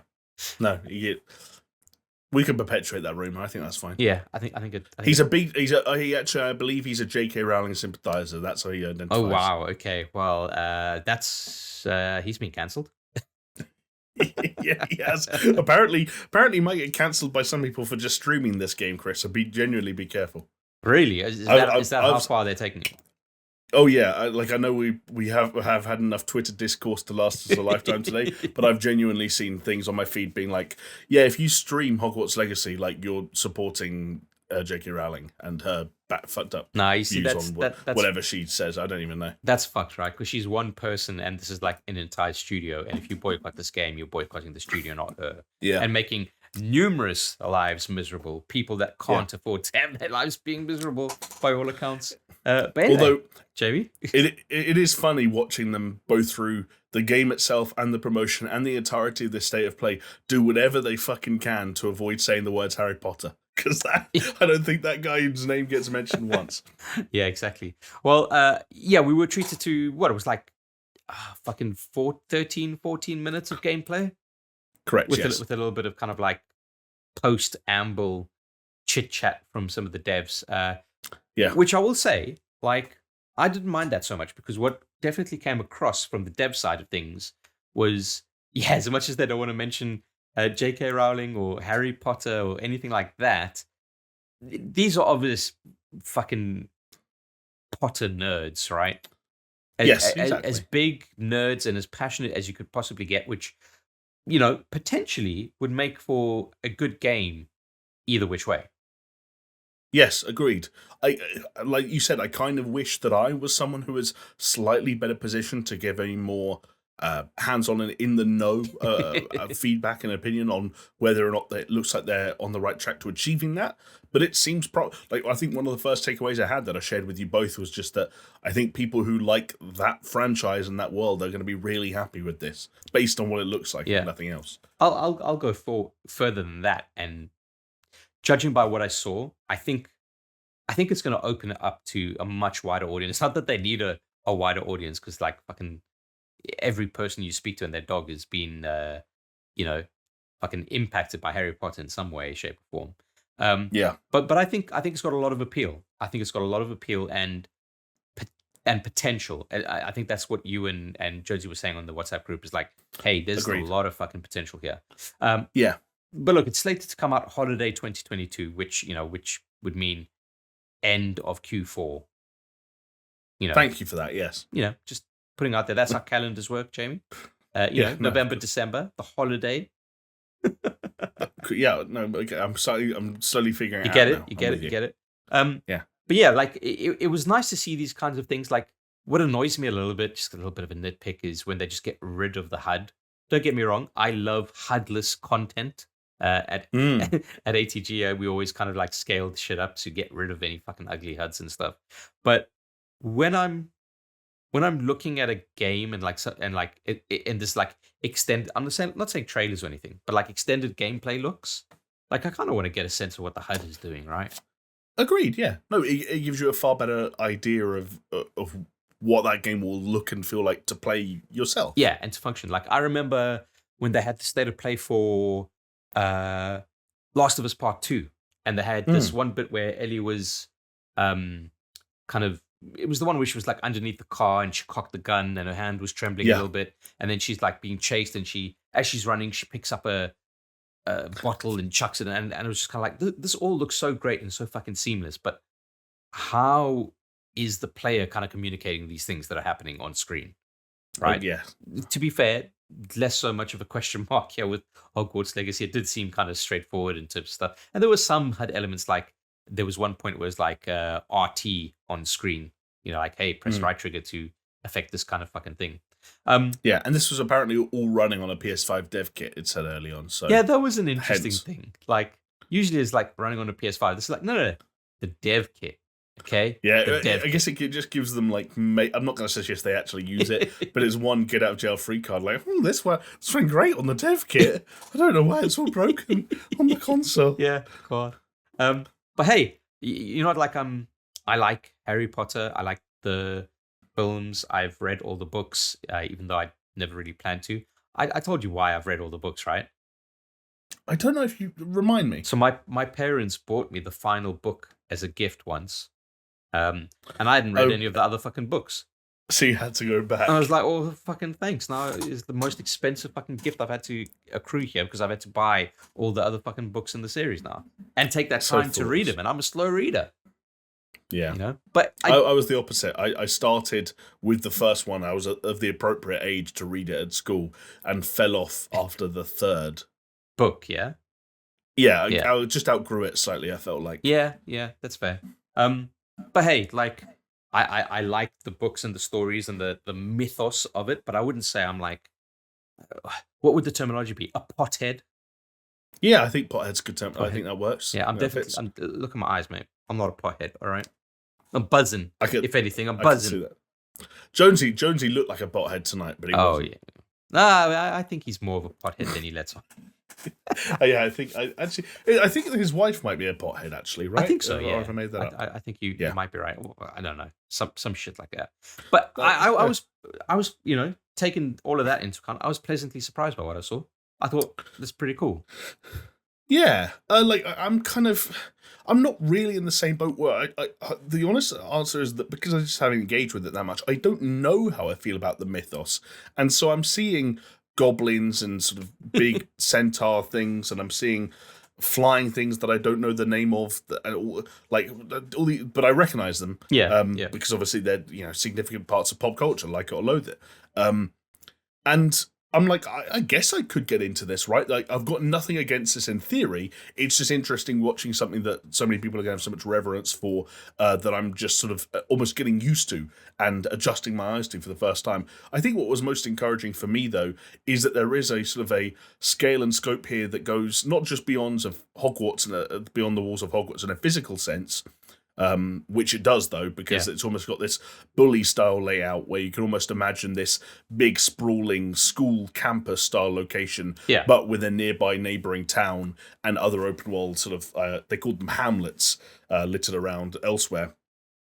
But also just in terms of the gameplay variety, like, to have that side of things, like, okay, no, there's going to be a side of Hogwarts life, whether it's the sorting hat and finding your house and going to classes, and here are all the different classes, and here are some mini games that you might be able to associate with those classes or skills they might improve.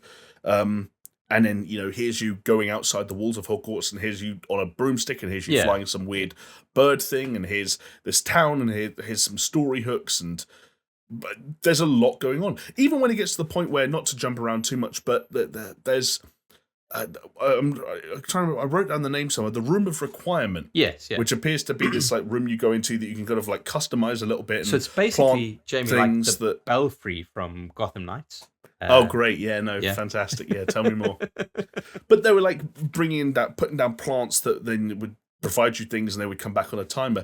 But there was this one bit where inside the Room of Requirement, they put down a big sort of doorway and went through it, and then they were in this sort of like Viva Pinata style outdoor area where they were putting a cottage down, like a house in the middle. And I was like, this game's got a lot of things going on, and that's what I wanted to see. Though? Maybe. Plus, I wouldn't have minded a little bit more information on the fundamentals, by which I mean, you've got to talk me through this combat, because I really hope you've just picked the worst shots possible to demonstrate it here. Well, otherwise, I'm nervous. I think it's always difficult, right? Like, effectively, you've got a wand. Like, it's not like, oh, you've got a fucking, you've got like an AK-47 and you've got a fucking R301 over here and this, that, the other. Like, you've got a wand. Yes, you've got different spells and upgrades and stuff. And I think that's maybe something that I would have liked to have seen shown off a little bit more, in terms of saying, like, this is how upgrades work, and this is like our fucking skill tree and whatever, like, that's the stuff that kind of gets me hard, gives me tingles in the special place. But I understand it's not for everyone, and it's the first showing. That's fine. Did you not think that, though, like the particle effects and all that stuff looked great, but there was a weird sort of static element to combat where no one ever really seemed to be moving around that much, and the enemies looked a bit stiff, and there was nothing fluid about it for me. There's that, but then as well, you got to. It's hard, right? Like, the thing with Hogwarts Legacy, it's like what is your demographic? It's fucking everyone and their dog, right? Because you've got like the young Harry Potter fans, you've got the fucking sado 60-year-old Harry Potter fans. Like, you got to cater to everyone, right? But at some point, there needs to be, it's almost this like fine balancing act. There needs to be a lowest common denominator in the difficult stuff, and maybe that's the combat, but then a higher common denominator in terms of saying depth of stuff that you can do. Like systems that are optional that you can engage with if you want to, but you don't have to. But like, obviously, it seems like combat is quite a fundamental aspect of the story. You'd thought so. I get what you mean. It did seem kind of stunted, but again, I wonder if that's just the nature of a vertical slice. Maybe. But can I make a comment that I never thought I'd make in my life? Yeah. Do you know what Hogwarts Legacy looked like it needed a bit more of? Yeah. Forspoken energy.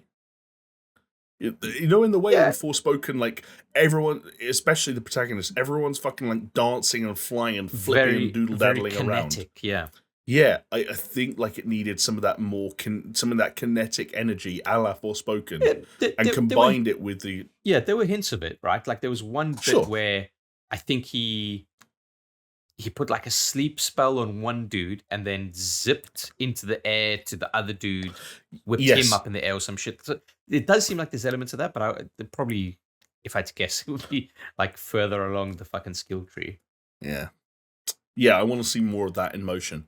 And I'd also, again, I don't know what the timeline is on this stuff and how easy it is. Availability, I get it, COVID, tricky.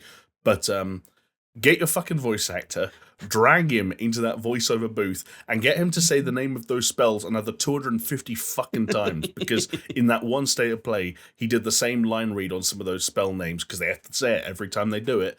Like, I heard the same one looped about 4 times. It's the I got Alex effect, right? I got Alex. Yeah. Yeah, I don't get that. Like, just give fucking variation. You know what? And this is emblematic of the issue with it, okay?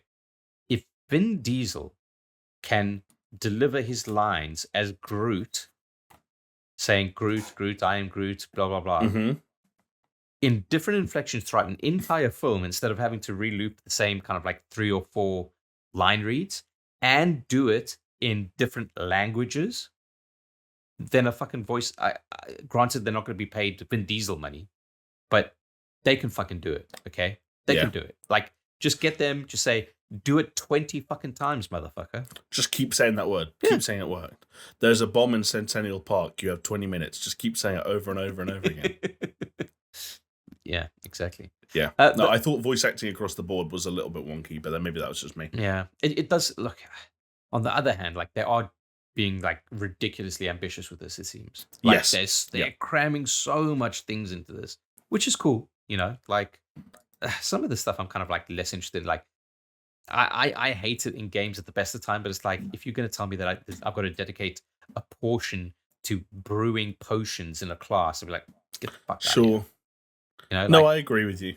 But but again, like, I don't know what that relates to. Is it like a tutorial that's in the classroom and then afterwards it's just a fucking menu thing with a button? Then that's fine. yeah. You know, but it's just all kind of like, it's all a bit weird. I don't know. It is, but I think you hit the nail on the head when you said like ambitious. Though I think there would have been so many easy ways to take an IP like this and to make it something relatively simple. In the same way, like, hey, Harry Potter games that came out when I was growing up, they were all pretty simple. Yeah. Now, admittedly, they were direct movie, crossovers, and so they were tie-ins, and they would have been made on very strict schedules and tight turnarounds, and they were cash-ins in a way this isn't. But I think it's cool, and I'm excited almost for Harry Potter fans that this world and this legacy, I guess, to use their wording, is being treated with such reverence. As you mentioned earlier, it's being made by people who clearly care about it all. And they are making that thing that it feels like Harry Potter fans have wanted for a long time, where it's like, here is this really solid, really pretty recreation of Hogwarts. I'm walking the halls of Hogwarts. I'm going to lessons. And then I'm also going outside, getting on this broomstick and just fucking flying around Harry Potter land. Like, some people are going to get rock hard at that. Yeah. And that's cool. Dude, there was one bit where they had the fucking player riding on a griffin. It just kind of That's like, okay. and I was like, that's pretty fucking sick.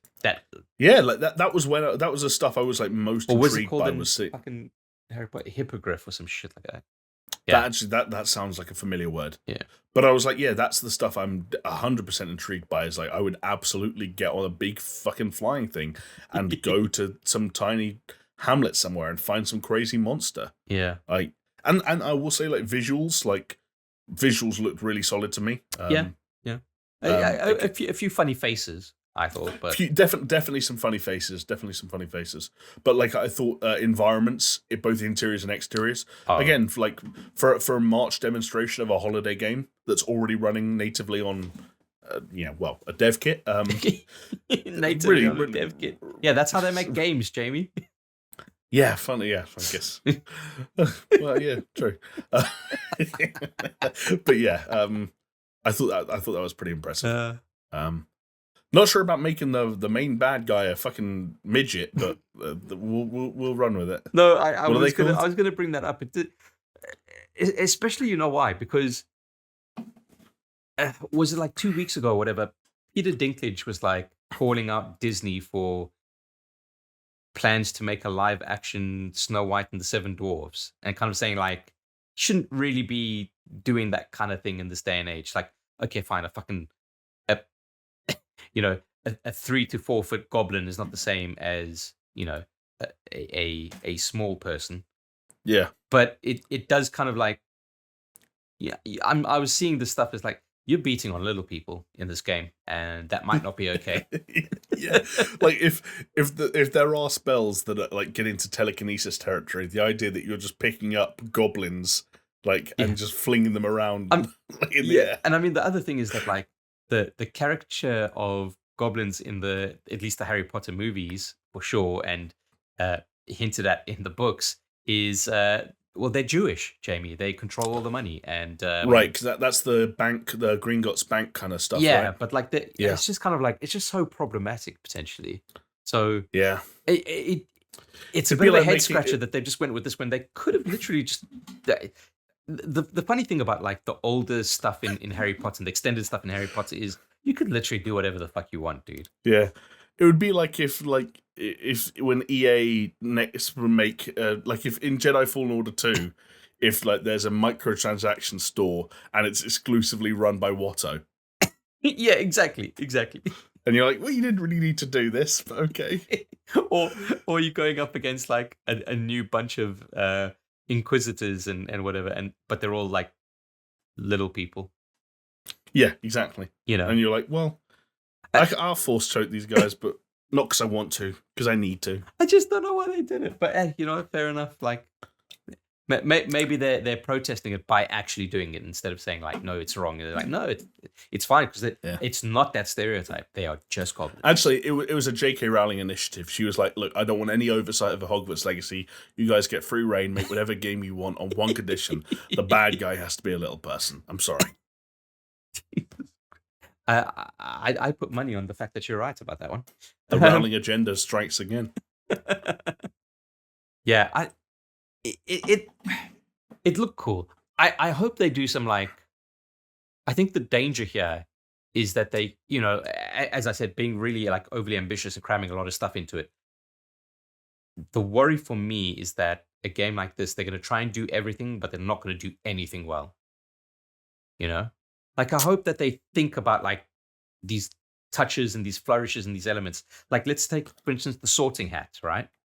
Yes. I would love it in a way where you weren't able to choose your house. Right, it was random, or like it was based on answers to your questions, or something like that. But then again, like what I wouldn't like to see is like a questionnaire with like 5 questions, and you answer it, and then it kind of gives you, because stuff like that can be gamed, right? Okay, so you want it to be genuinely random? You want it to? I think I'm not a game dev, so it's not my fucking issue to figure out. But I'd like there to be some form of system that is not as abusable as a straightforward questionnaire. You just push the RNG button on your keyboard, right? That's how game development goes? Basically, yeah. Add But RNG. But you know what I mean? Because then you're going to have so many people in Gryffindor, there's going to be no one in fucking Hufflepuff. Yeah, but it's a single-player experience. Why do you fucking care if no one plays Hufflepuff? You're starting the discourse already. Yeah, I am probably starting. You're right. I don't know. I would like those unexpected flourishes and touches, I guess. I can see that.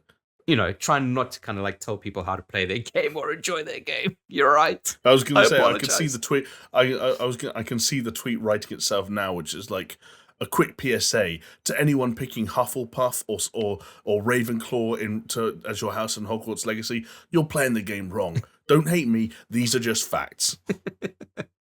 What I'm saying, Jamie, is I would like there to be more spread and more even opportunities and just more delight and more fun. If there's one thing we could definitely agree on, Chris, is that the world needs more spread. More spread. I'm with you on that. The other thing that did kind of strike me about watching this is like, potentially the gaming landscape is going to be super exhausting, right? Going from like games like Dying Light to Horizon, Elden Ring, which is obviously the fucking big jewel in the sky at the moment. Yeah. Even going to like Arceus and the upcoming Pokemon, where you just had Sifu. No. Lost Ark. Less Sifu, but more a case of saying like massive open world games. Oh, does Lost Ark count? Would that fit in that? Potentially. That was another one that was like, yeah. Oh my god, do I have to play this? Yeah, potentially. But just these like massive scale things where it's like authored fucking massive worlds, and it's just kind of like, is the game industry just going too far into that direction, maybe, and less so about like more compact authored stuff. Like I remember it was a podcast we did like middle to end of last year where it's kind of like saying, I can't remember what game it was, but it was almost saying like this game would have been good if it wasn't open world and if it was just hubs. We had some conversation around that with Cyberpunk. That's it. That's exactly what it was. Yeah. And like, don't get me wrong. I think a massive open world in terms of this is spot on. You want to be able to visit every aspect of fucking Hogwarts and surrounds that you can. Yeah. But this game doesn't need a city, and it hasn't got one. Yeah. It's got Hogwarts, it's got Hogsmeade, and it sounds like a few kind of like, radars. Yeah, of course, because like Hogwarts was kind of like on its own little kind of area away from shit. So yeah. I mean, I don't know what else to say about it really. Like, I don't think I'm that fucking deep into it. Be like, oh, when this happened and it kind of foreshadowed this. It's like, oh. Oh no. I'm with you, but I think we gave a good overview. I hope so. Yeah. Pleasantly surprised is the way that I came out with that, and I think that's kind of how I'm gonna put my bow on it.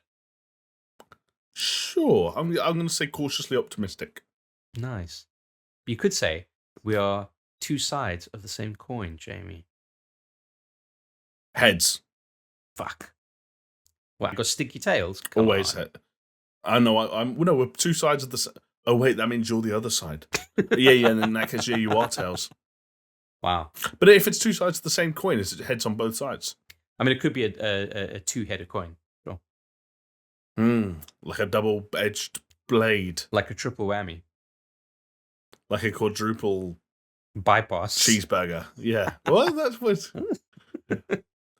I've got plenty of years left ahead of me, Chris. I can manage one at some point. I'll go to that. What's the burger restaurant that sells burgers named after it's like the number of bypasses is the number of patties. I like that. The Heart Attack Grill or something like that. Heart Attack Cafe or some shit like that. Yeah, I'd love to go there. They wheel you in a wheelchair with like scantily clad nurses, female or male, your choice.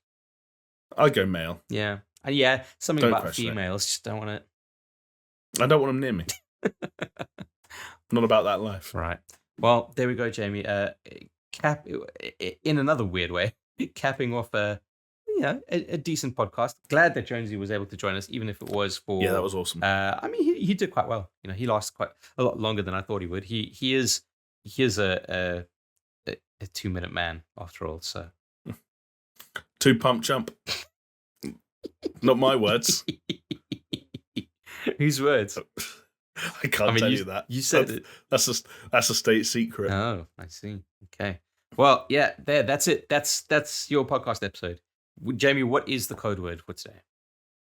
I don't know. Maybe it's not really a code word, and maybe it's a bit lame. But maybe it would be nice to just see some warm messages to welcome back Mr. Alex Jones. Yeah. And maybe if there's anything that you thought that you wanted to ask him in recent weeks that you haven't been able to, or anything that's happened in the last couple of weeks that you wanted the Alex Jones trademark take on, tinfoil hat takes encouraged. Maybe that's a little, like a little feeder we could put out there rather than a homework than assignment. actual. Yeah, it's like exactly a bit of homework. Yeah. Get your comments going. Ask Jonesy the interesting questions, and depending on how many there are, maybe next week we do more than just one comment of the week, and just let Jonesy kind of rattle through them. Yeah, we'll tire him out even quicker next week by doing an entire Alex Jones Q&A. Hell yeah, cool. Well, with that, thank you so much for joining us, listening on a podcasting platform of your choice, or watching us on YouTube. We do appreciate it. You can reach out to us on social platforms at SuperShow Pod. Don't forget, if you want to help support the show, head on over to patreon.com/SuperShow. And hey, we'll see you next time. Bye. Bye.